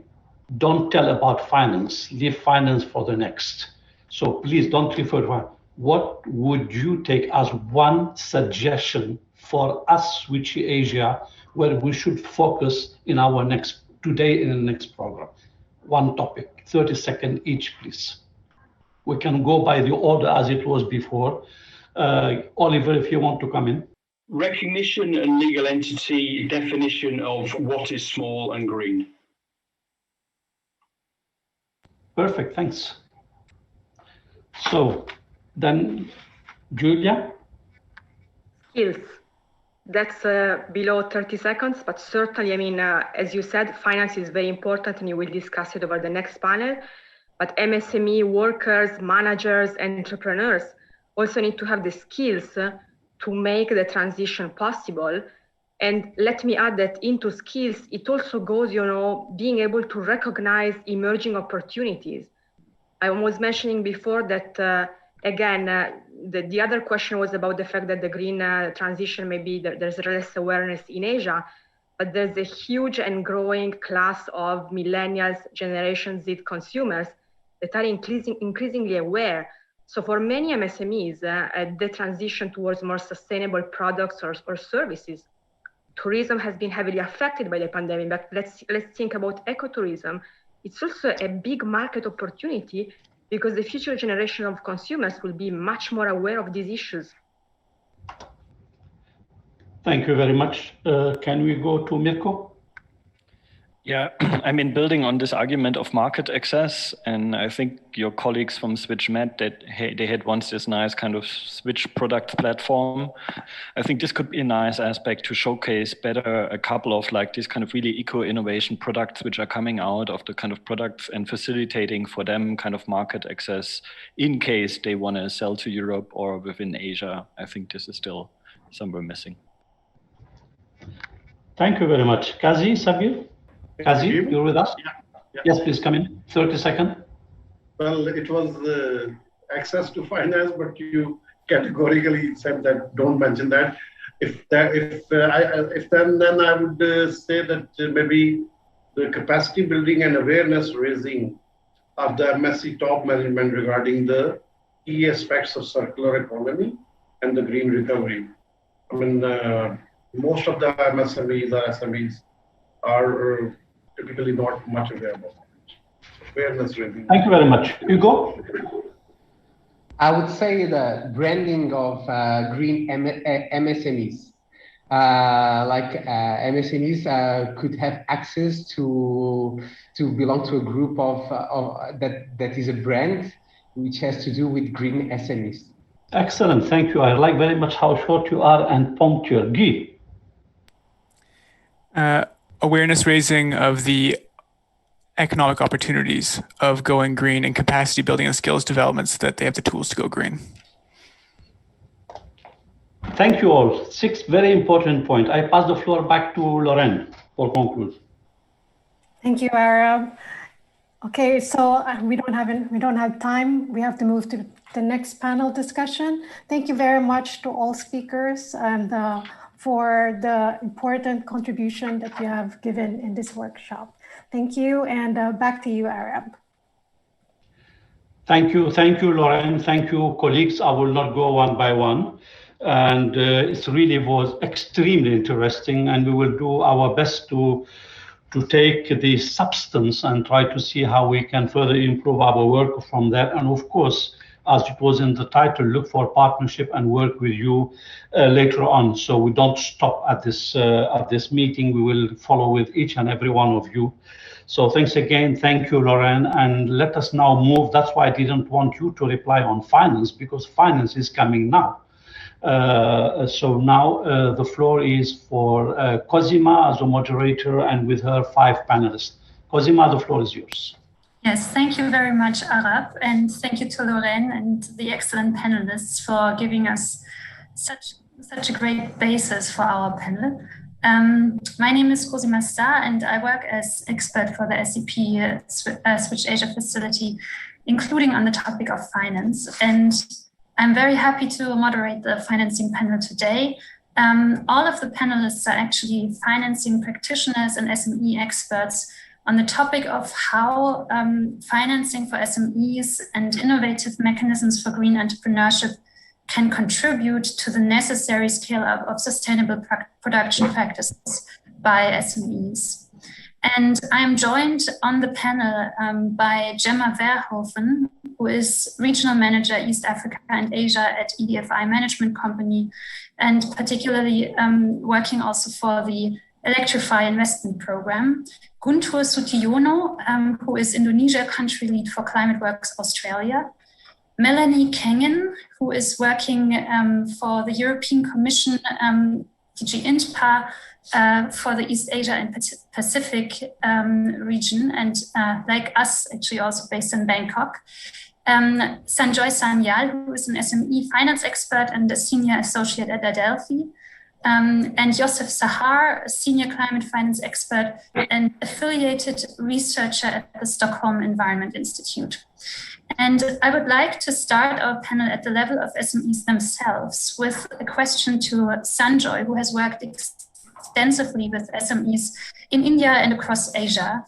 And Sanjoy, I would like to have you weigh in on what are really the main financing challenges for green SMEs and for greening SMEs in Asia from their own perspective, and also from your perspective as a consultant to them.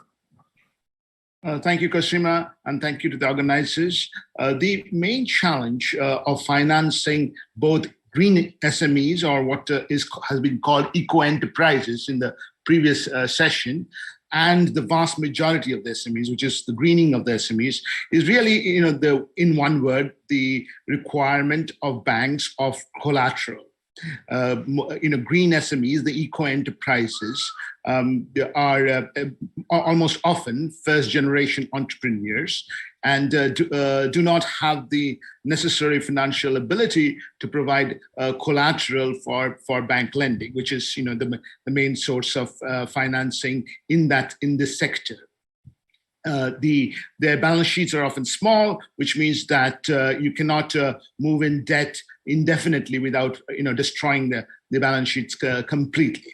So we will discuss solutions to this problem, but broadly it is the issue of collateral requirement by financial institutions in the entire Asian region, and to be honest, in many other parts of the world as well. When it comes to the greening of the SMEs, which is the vast majority of the SMEs, in some ways the problem there is a little limited because many of these SMEs are also a little bit more established than the eco-enterprises and have the ability to raise bank capital. But there is these words have been used in the previous panel: lack of awareness, which means that most of these SMEs would really not want to put in capital investment on their own on these projects. They would rather pay for the use of these products and services through the use of pay-as-you-go type of mechanisms, which means, again, the financing burden falls on the eco-enterprises. So it's really, because time is short, as Preeti said in the beginning, one will have to prioritize financing solution. And I would recommend that, we need to think about financing for eco-enterprises, because that is the way in which broad finance moves in the sector. So, that's a quick answer to your question. Yes, very insightful. Guntur, would you like to contribute from the Indonesian national context here, and also maybe with regard to the unfortunate context that the pandemic has actually created for SMEs in Indonesia? Thank you, Cosima. On the first question, probably just a small example of, and echoing what Sanjoy mentioned, in Indonesia, lack of collateral, credit history, financial records, and familiarity with financial institutions' procedures is quite common challenge. And this is also added by the unfamiliarity to green business by the financial institutions. An example of that is financing to energy efficiency projects in Indonesia, which is going relatively slow due to several barriers. One is the current loan regulations, which at the moment do not recognize the cash flows from energy savings as acceptable collateral. Second is there is a lack of access to reliable information to enable appropriate risk assessments for energy efficiency projects.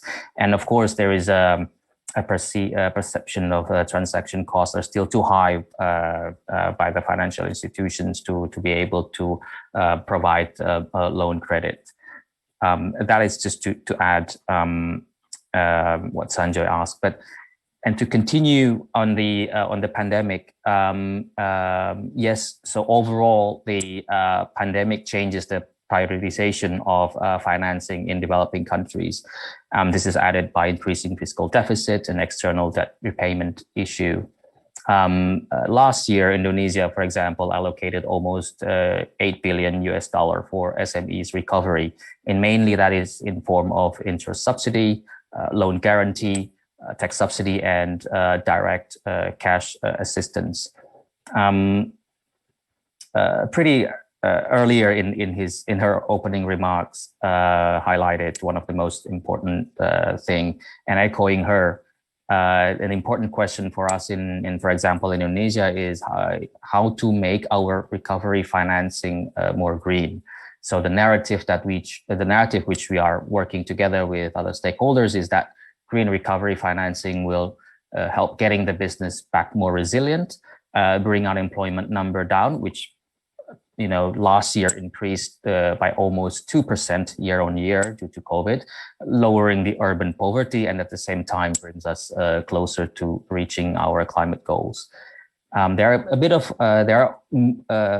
I could elaborate more on the opportunity of this, what government can do, but probably I'll hand it over to you, Cosima. Yes, we will get to the opportunities question later, actually.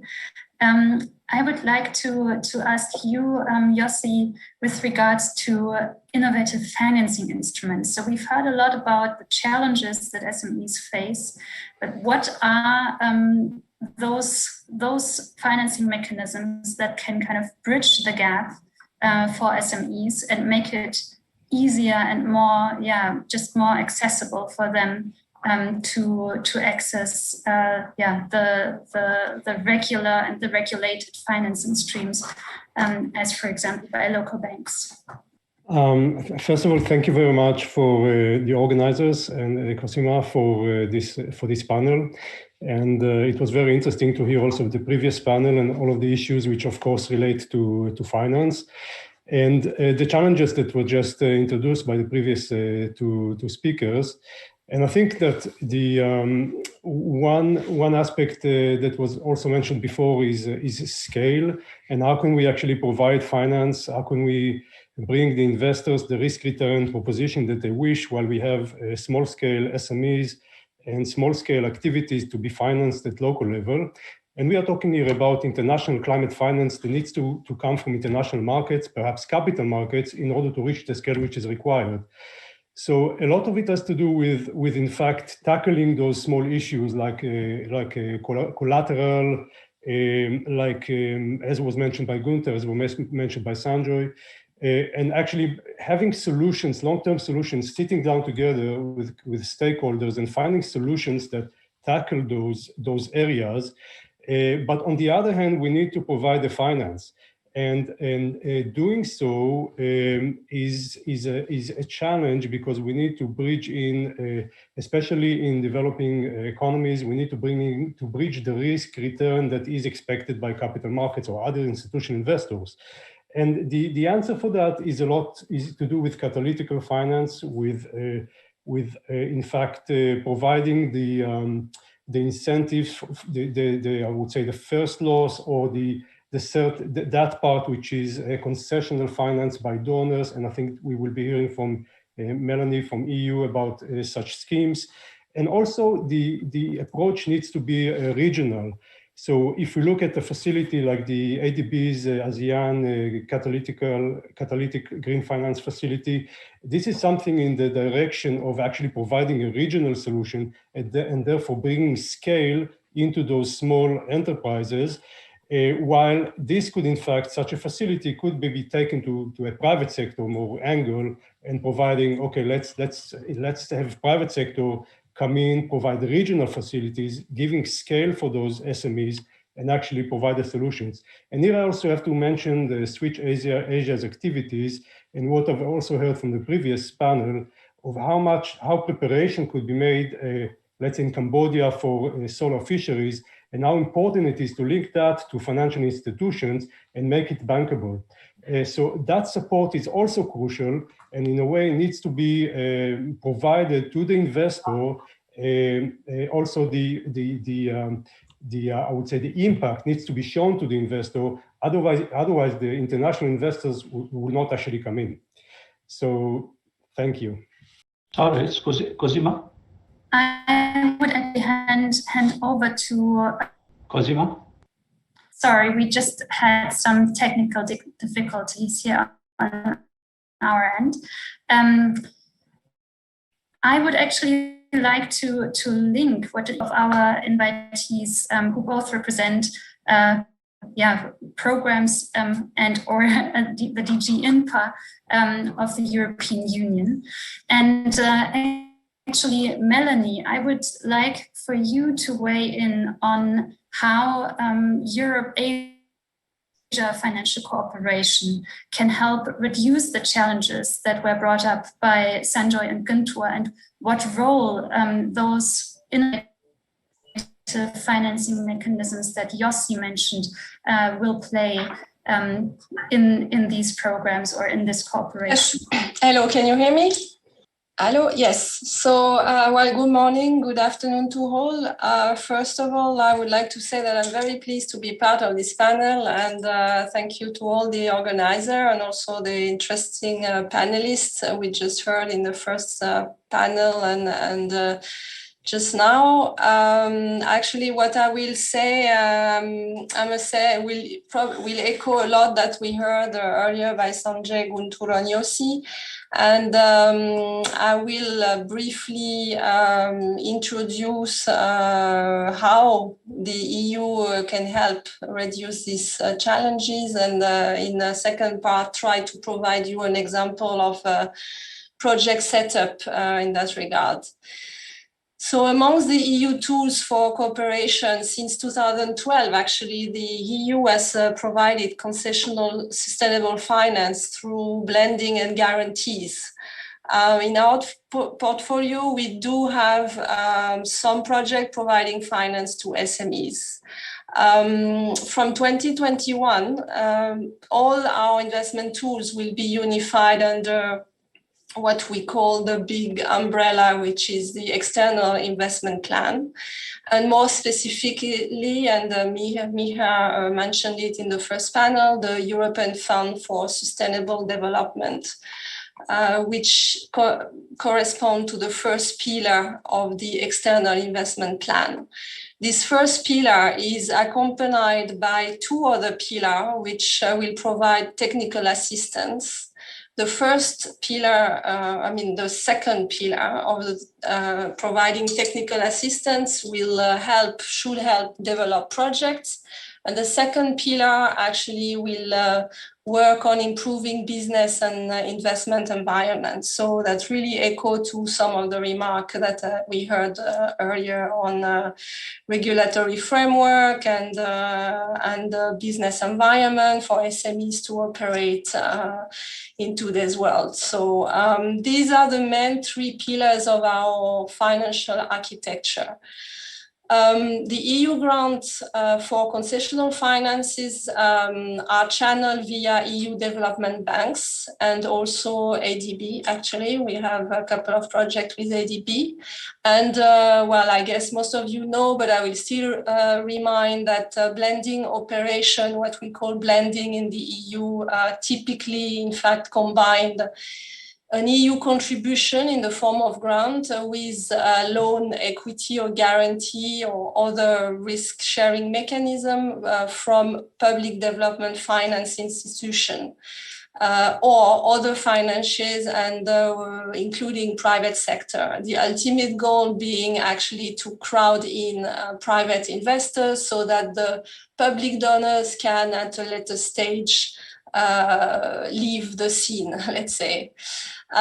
So in our understanding, well, blending is really a key tool to make bankable projects that to help materialize bankable projects that will not materialize otherwise. Not only materialize as such, but also materialize in the sense of having a bigger development impact. And in that sense, when we look at financing project together with our financial institution partner, we also look at what we call additionality. And to be considered additional, so we should see that with the EU fund, the design or the quality, the timing or sustainability, innovation of a project is better. So that's for what we have in our toolbox. So different components, different tools under this big umbrella. They can be TA, investment grant, guarantee, risk-sharing mechanism. All of this can be blended with our partner IFIs. So I'll quickly illustrate with a type of project setup. So concretely, what we would do is, if a project meets our requirement, is that we will channel our fund via a financial institution, which will later on implement this project, which means they will execute the TA component. They will probably open a credit line to a financial intermediary bank in a country, which will then support SMEs. And the TA should allow actually the bank to assess the risk of the borrower, and also the borrower to build up a better business plan, for example, or to build up the business, develop his business. So we really think that this type of tool can help SME access to finance. So, well, maybe quickly to conclude that, we know there are challenges also in getting, a bigger bulk of our financing to SMEs. Actually, until now, it's not the majority of our portfolio, but there is really a will to try and work on this. And to do that, we started talking to Switch Asia team, of course, but also to other type of IFIs, which can also help us structure some response to SME finance's need. And I think the next speaker will also give light on that. Thank you very much. Yes, great. Thank you very much, Melanie. That was really very insightful. Gemma, I would actually like to know from Electrify's experience, with regard to how these financing streams can be channeled to those requiring funds, let's say, in the national context, and what Electrify's experience, especially in Africa, how this also relates to the future plans for Asia. Yes, thank you, Cosima, and thank you for the previous speakers. I think Melanie indeed explained very well the background and the intentions, objectives, and the tools that the EU has. And I think in the energy, access to energy sphere, Electrify is an example of one of those tools, whereby a gap was basically acknowledged to be between the DFIs and the IFIs that are financing large-scale projects versus smaller companies that still need financing and capital, and how to address those. So Electrify was specifically set up to finance smaller size projects in higher risk environments, and higher risk often meaning not fully tested business models, but in early scale-up phase to show that the business model actually works. So I think Electrify is now 5 years old, and we've gained a lot of experience in how to do that. I think one of the previous speakers highlighted very relevantly that one of the important things is actually to build the business case, which has really happened in the renewable energy sector. What happened is that it was not about grants or subsidies, but to make a viable business case out of the Green Deal, let's say, itself, with the solar home system providers that didn't sell the systems at once, but they managed to sell the energy on a daily, monthly basis, such that it is affordable for the end consumer.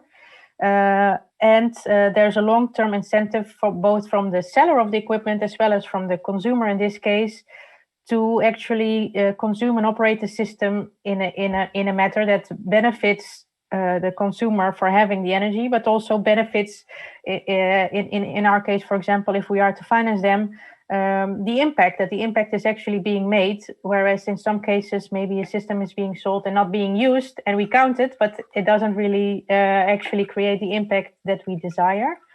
So I think indeed, the colleague mentioned, I think specialist service company is a very right description of, I think, business models that can be invented for all this non-energy related type of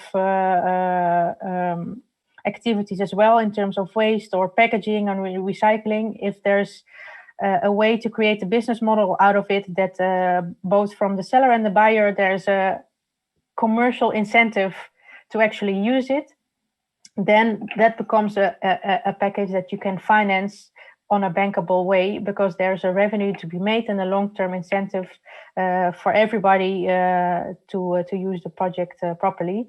I think local regulations can help in that sense to create an equal playing field for all the SMEs. Yes, so if there's current certain regulations that require certain minimum thresholds or maximum thresholds in terms of energy usage or the type of packaging that is being used, so that there is a minimum and a maximum requirement as to how the SMEs need to abide by, and then it creates a competitive advantage to do that in the most efficient way. If you are the most efficient one, I think for banks, that means that it's an interesting case to finance. So it's a cycle of creating, let's say, all aligned incentives to make it happen. And so I would say that is one of the most important elements to focus on. It's not always so easy. I think in energy services, we've seen some success stories, but for example, energy efficiency is really still in the early phases of trying to see how to build that business case. There's some successful stories, but it's by no means a very standard instrument yet. And for banks, it remains difficult to assess those risks and to finance those service companies that then are able to offer the actual products to the SMEs. So I think there's a role for technical assistance programs to help financial institutions understand those risks and allow them to enter those markets more smoothly. Yes. I'll leave it at that for now. Thank you very much, Gemma. Yeah, excellent point with regards to the legislative framework that kind of creates the market and creates of course, the framework in which SMEs are active in, because this is also something that we have witnessed from our Switch Asia SME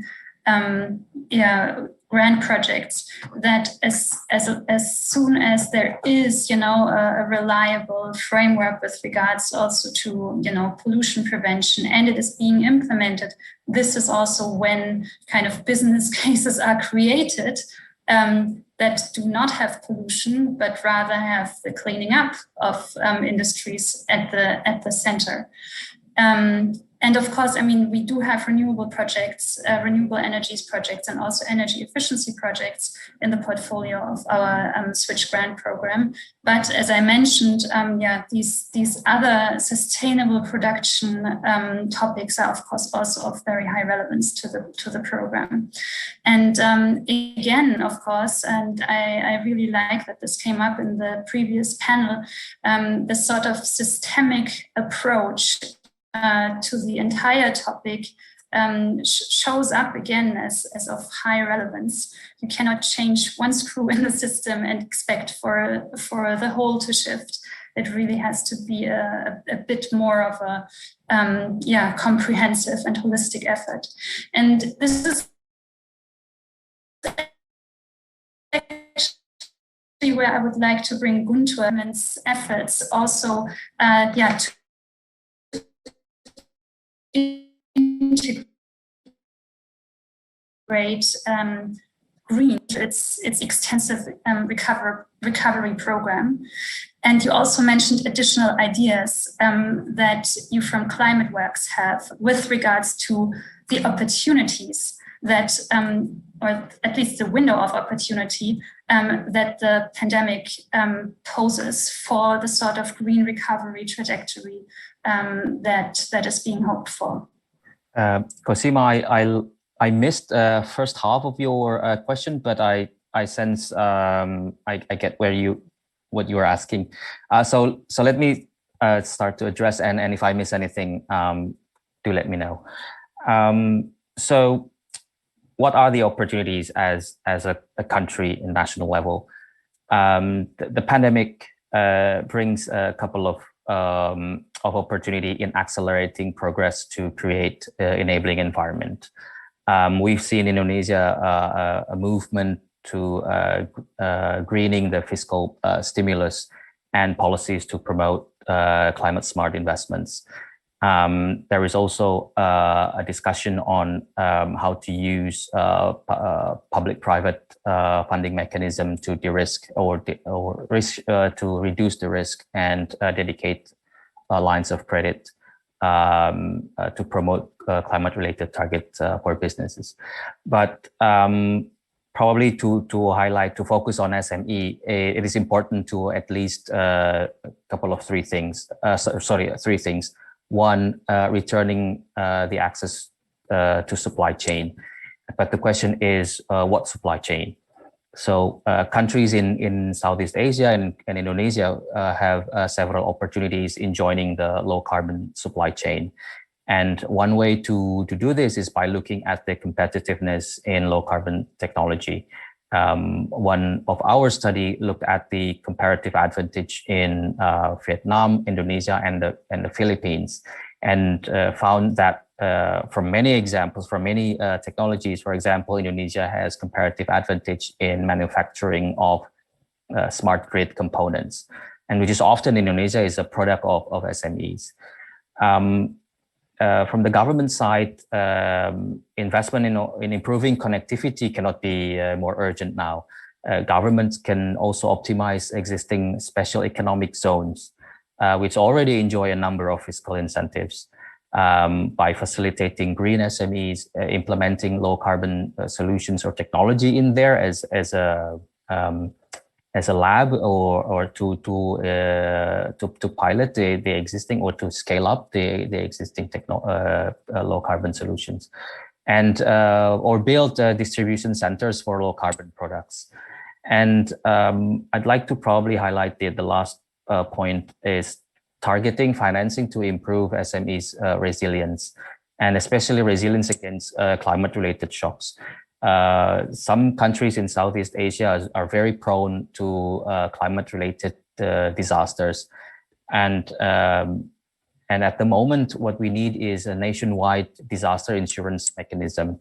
So, national government can initiate a pool of funds or public-private blended finance as de-risking facility to support financial institutions in establishing national disaster insurance mechanism. I'll probably stop there, Cosima. Yeah. Thank you. Great. Thank you so much, Guntur. Those were really, really great contributions. Gemma, from your side, where do you see the opportunity of this unique situation?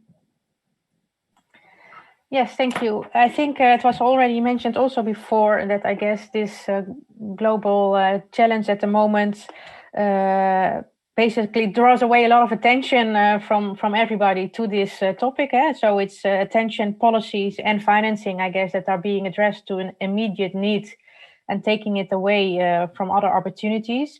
But I think at the same time, this creates a chance that in those remaining topics, it becomes clear what are the weak links in those business models or even country plans. Yeah, that's I'm from the Netherlands. It also showed quite some weak links in our system, how we address with the crisis. I think in Asia, that's very true as well. For many countries, it shows that in times of distress, what actually is affected the most. And this is happening, you see pressure on currencies, you see indeed pressures of economic stability.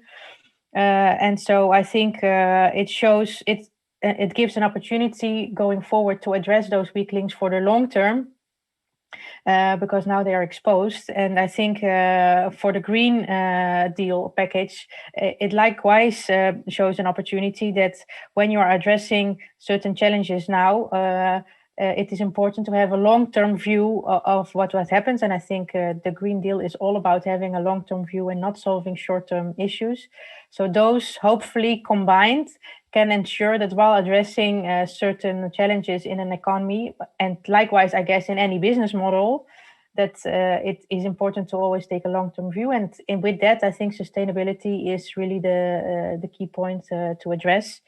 So for SMEs and business models, I think also it gives an opportunity to organize their business in a way to prevent from being easily hit by distress situations, and to prepare yourself to be able to overcome a certain period of distress.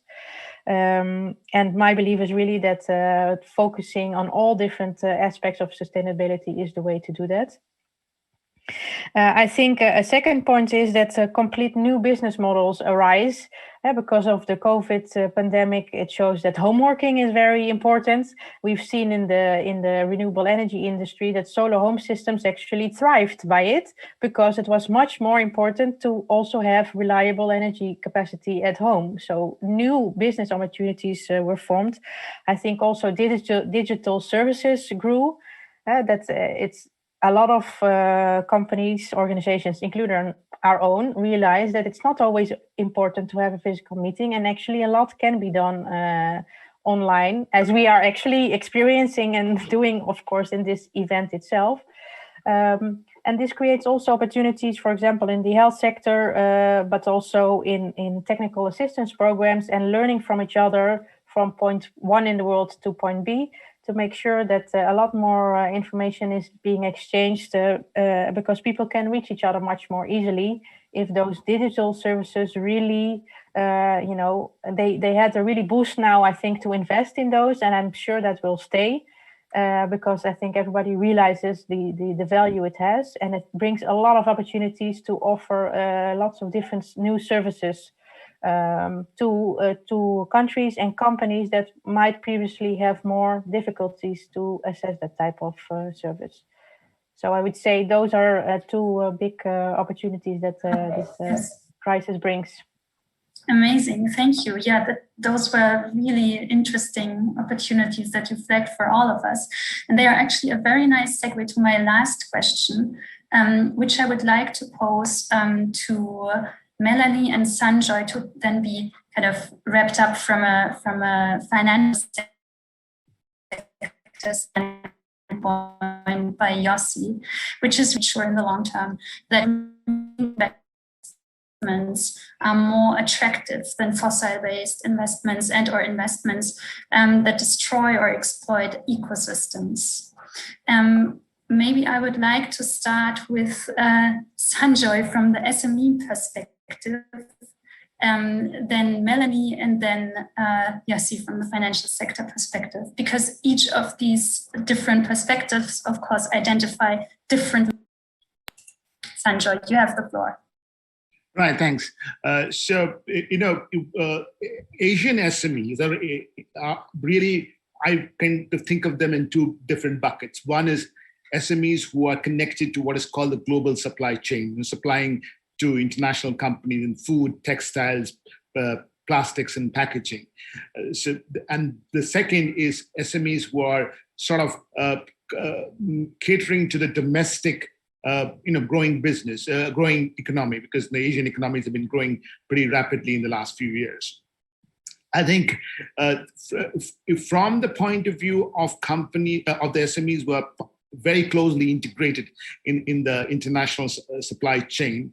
Guntur brought up this issue about, there needs to be SME clusters who specialize in certain technologies that are important. Smart grid components, it could be, certain types of electronics, certain type of solar components, and so on and so forth.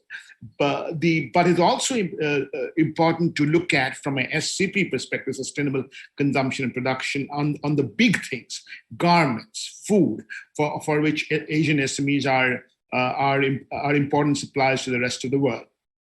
And let's just Just take garments, because I've been working a lot in Bangladesh, which is, of course, as you know, the world's second largest exporter in Bangladesh. And I think there, the issue that Guy brought up in the previous panel, that is SMEs or in general, enterprises need to understand the importance of green technologies. There are two major shifts that are happening. International millennium customers are becoming more sustainable, conscious of sustainable fashion and things. And as Gemma said, things are moving digital. Their shopping is moving digital. Now, how many Bangladesh companies are thinking about using green as a strategic advantage in this changing world? I think, to me that is really key. And I don't think there's sufficient number of them, to be honest. So the financing problem therefore stands on its head, because you can finance a demand, right? And the demand really has to be created. And we can talk more about this but broadly, I think there has to be far better. SMEs need to be, just to put it bluntly, SMEs need to be far more responsible about their contribution to a world, shall I say, in peril.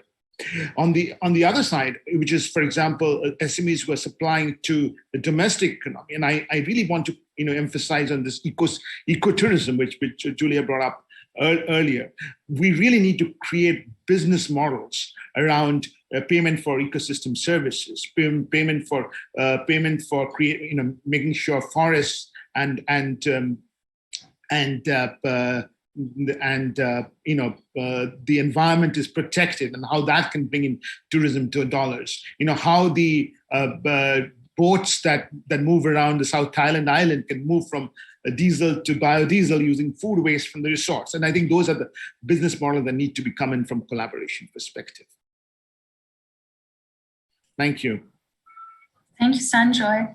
Melanie, with regards to policy and shaping long-term decision makings, and maybe also especially in relation with the European flagship policy of the European Green Deal, where do you see the most important levers for shifting to a more sustainable long-term?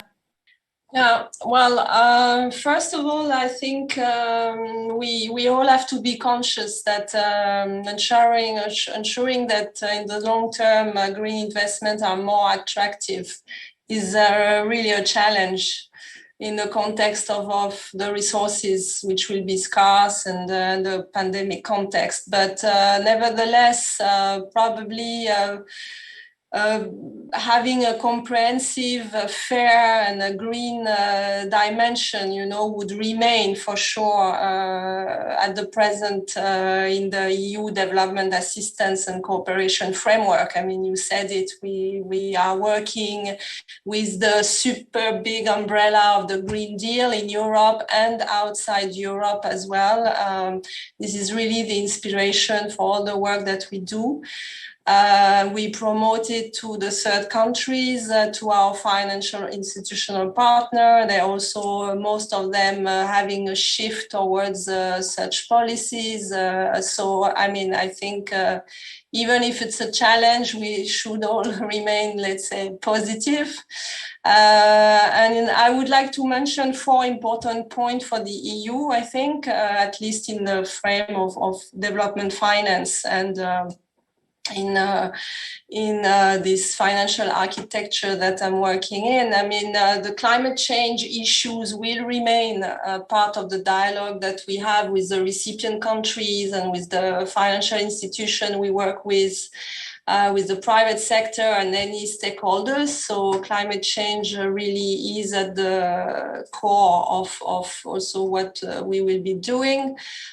So meaning, for example, whenever we will invest or contribute to an investment project, we will look at the impact in terms of climate change mitigation and so on. So this is really, really important and part of our work, our daily work. My second point is on the important work that the EU has done with the taxonomy. It has been mentioned earlier. Of course, the taxonomy as such is not applicable outside the EU, but I think it can be an inspiration. And we have discussed with some of our IFIs and even in some project, we have used some of the results or benchmark of the EU taxonomy, of course, with the in dialogue with the partner countries as well. I mean, because they also have their own taxonomy. So I think this work which is going on now about this taxonomy is really, really interesting, not only in Europe, but everywhere. My third point is on technical assistance and the importance, but I will not be too long, of merging this important component to investment project, and that also can incentivize a lot to go towards a greener project. And the fourth point is a bit to follow up on my previous one, is that really we need to work together on building a strong pipeline of greener investments, which will combine all the tools that are available from the EU, but also from all the partners. And this is not easy, but I think we have the tools, and we should work jointly to make it work. Thank you. I'll stop here because I see the time is short. Yes, thank you, Melanie. Yeah, and actually, the Switch Asia program is working hard on delivering such pipelines in various sectors. Yes. Of course, we are also, as you are fully aware of the complexities thereof. But I hope, Yossi, that you can end on a positive note with regards to financial sector's preferences, and maybe also kind of the shapeability of those preferences, as long as, let's say, the physical laws of the financial sector stay intact. Okay, I'll be actually very positive. I think I'll take you up on that. I think that the opportunity, the SMEs, sustainability, sustainable, resilient SME, green SME opportunity is probably one of the greatest one out there for investors. We need to provide the ecosystem. Long-term financing is required both for investors and for those projects. But at the moment, short-term financing is even very challenging. So once this whole ecosystem is built for the investors, and incentives, as the previous speakers have mentioned, incentives both for the demand, incentives for the creation of the certain products. Once these are in place, and the long-term financing could actually meet the long-term needs, there is no competition almost for other investment opportunities which are not as such. So this opportunity, and I think it was mentioned also in the previous panel, that the smart money is already there, and the technologies are being developed, and the market is being created, and the shifts are happening. So it is a matter of coming together.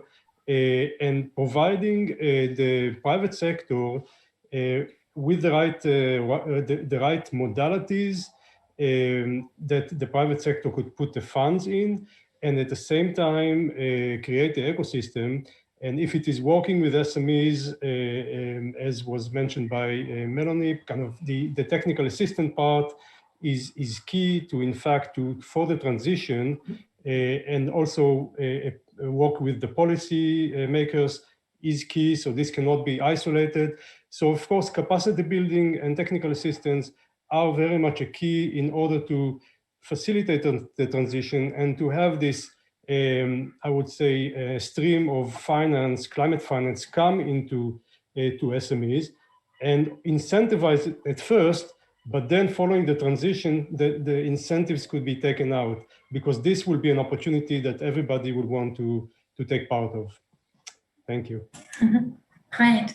Thank you so much.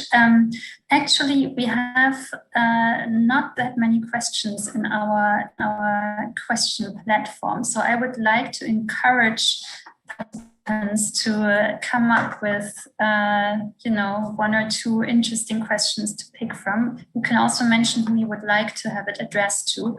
And in the meantime, I would actually ask my team leader, Arab, to ask one of his famously interesting questions to our panelists. Arab?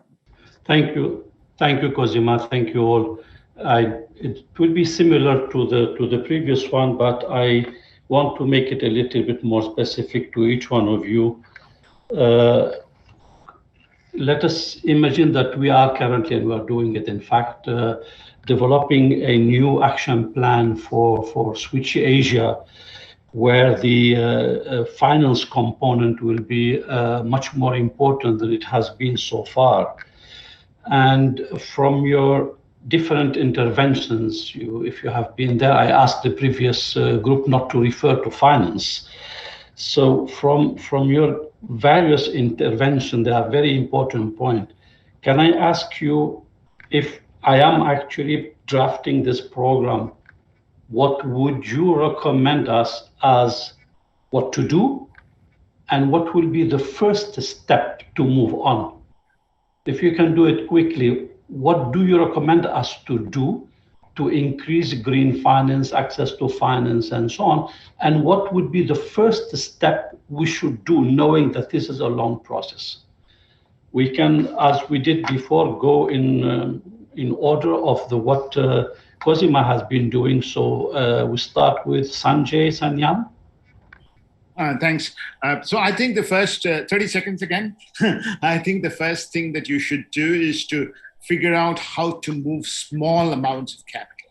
Financial institutions, Oliver said this very, very categorically right at the beginning, financial institutions, have an incentive to move, millions and millions of dollars.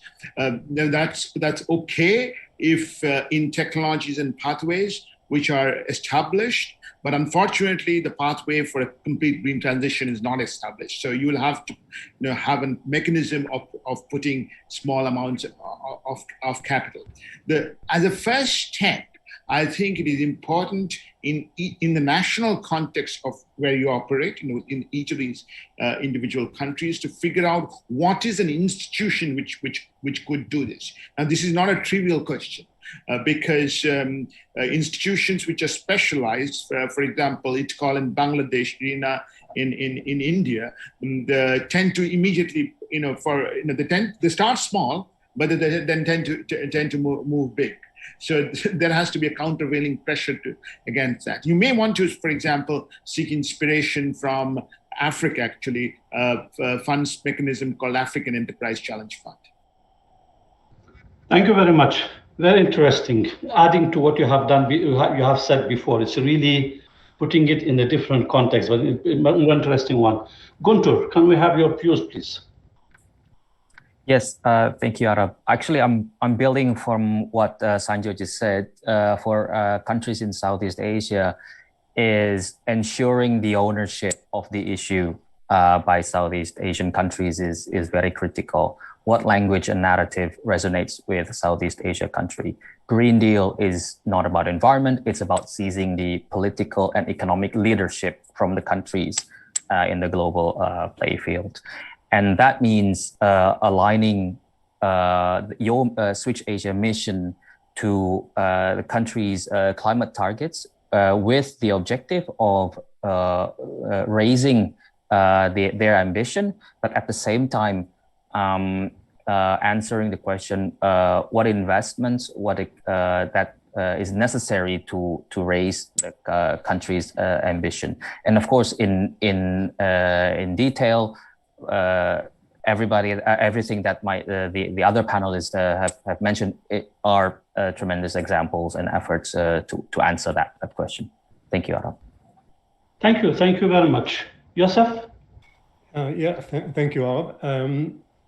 I would like to maybe mention the two issues, but you may be doing that already, because from what I've heard from your activities in Cambodia and other that I'm aware of. But the one thing which I would say is actually talking to local financial institutions and actually finding the financing solution. So talking to financial institutions like MFIs and finding the financing solution also with other partners on the ground, like foundations or other partners which are already doing things, and see how could it actually match? What is if for instance an SME cannot finance the transition, how could we actually make it happen? So that's one thing. And another immediate action is to start looking into the longer horizon and saying, okay, let's start talking already with the international institutional investors, and see how and other parties that in this panel and the previous sit around the table, and this is going to be a long-term discussion, and see how can we fit what we are doing on the ground to actually to the international investor community, and how could we divert those funds from those trillions out there at the debt capital markets? How can we take part of that into the SME sector in developing Asia?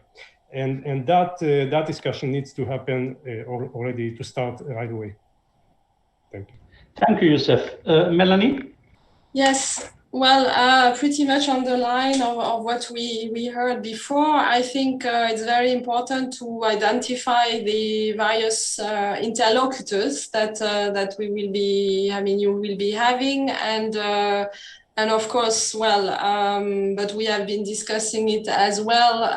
If from the Switch Asia that you have to try and put in the Switch Asia maybe emphasis on how they can jump to the next level, which is access to institutional funding. So this type of work in embedding in the Switch Asia program, maybe a stronger component on how to prepare to higher level of finance or access to capital market, or even access to our type of blending finances. I think that will be important. Also, assess the need, of course, of the SMEs that you will be working with. I think this is very interesting. Important. And the work with business platform is also interesting to do that.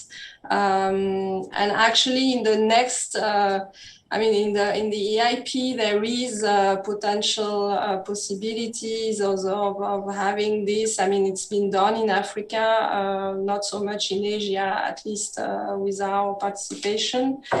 So there is a lot existing in Asia already. So having a mapping would help for sure. That's my couple of ideas. Thank you. Thank you, Melanie. Gemma? Yes, thank you. I think there are some multiple angles. I think, for example, to attract financing from institutions or funds like ourselves to SMEs, size is important because we are not able to assess an individual SME from our tiny office in Brussels. So intermediary parties are important, and it's important that those intermediary parties are knowledgeable and so specialists in the type of service that they offer, and that they are able to combine a certain size that it becomes interesting for international investors or institutional investors to intervene. So I would say indeed with local financial institutions or funds that have a large client base among SMEs, I would focus there to train them and think about products that they can offer in order to attract on their side funding lines from institutions like ourselves.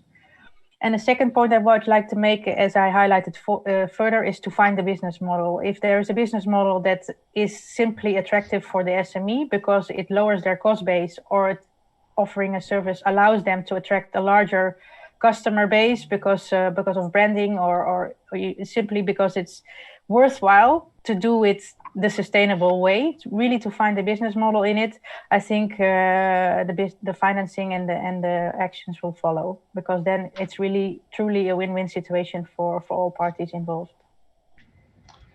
Thank you very much. Thank you, Cosima, for giving me the floor. Now back to you before we conclude. Yes, I have actually received two questions. One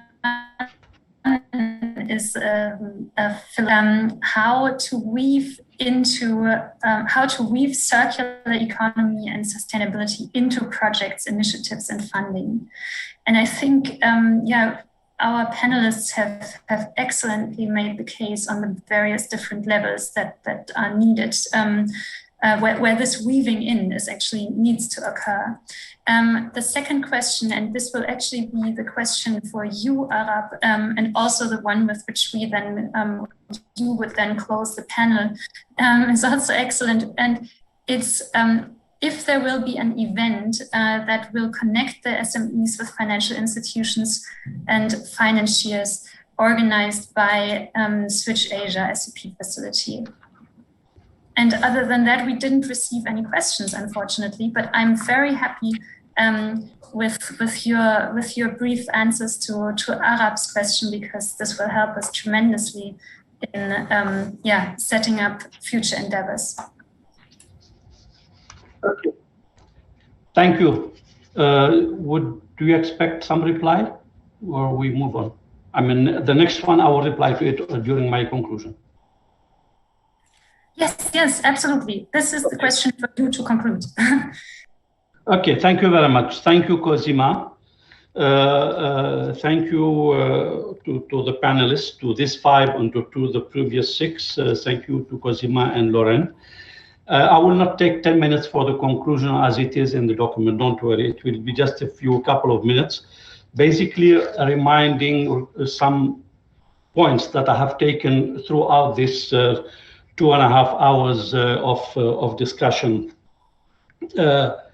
The need to prioritize SMEs as the backbone of Asia economy. We keep on repeating it, but it has to be done properly at the policy level and given due recognitions. Build the resilience of those small and medium enterprises, not just a quick reaction now because of the recovery, but look in the future and try to build the resilience by focusing on operational priorities, as it has been highlighted by the EU and ADB in the beginning. Now, there are many challenges that have been exposed, and I like very much this 3 level, which is dealing with recovery now, considering properly the stimulus and its gains, and making sure, if we want to maintain them, to work at the structural level, where the policies have to integrate properly all this in order to make the needed transformative change. And at the local level, give proper access to markets, to finance, and skills. And this we have the tracker that was presented by Oliver that could be of interest to you. Go and look at it. He shared the information there.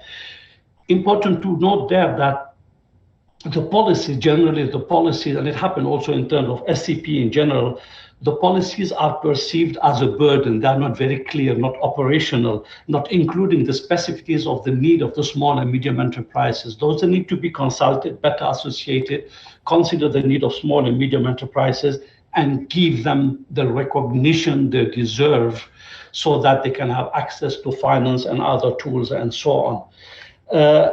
Better consideration, connecting, creating partnerships in order to have proper access to the small and medium enterprises. Eco-innovation is an important driver, not only, but it's an important driver that can be prioritized. And we have learned that with all the finance that is available and all the policies and speeches we have heard about support to small and medium enterprises, finally only 3% go to SMEs, which means that walking the talk, we are not yet there. We're at the beginning of it, and we have to see how we can work all together on that.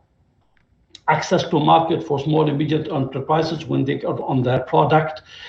Looking at a green facility, green finance facility that can be set at local level, regional level, and global level is something that's extremely important.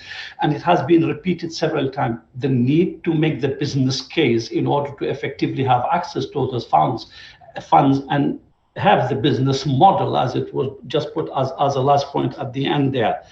building trust is fundamental in order to get access to those elements, and access to information, important platform tools where small and medium enterprises can look for advice, where they have access to certain technologies, and some support that will help them to move to the next step and access to the grants. So recognition of SMEs, do not forget the small and medium, the youth, the generation that is now the next one who is building it. Eco-innovation, access to the market, capacity building, awareness raising. It's not easy to go to next level, not easy to go to the market, not easy to go to the bank, and not easy for the bank to work with the small and medium enterprises. So it is two sides, it's not only from one side. If we want effectively to create the opportunities, we need to prioritize the financing allocation. Where does it go exactly? And distinguish between the small and medium enterprises who are linked to the global value chain, to the global market, and the small and medium enterprises that are mostly working for the local level. They don't necessarily have the same needs, and we have to consider these differences.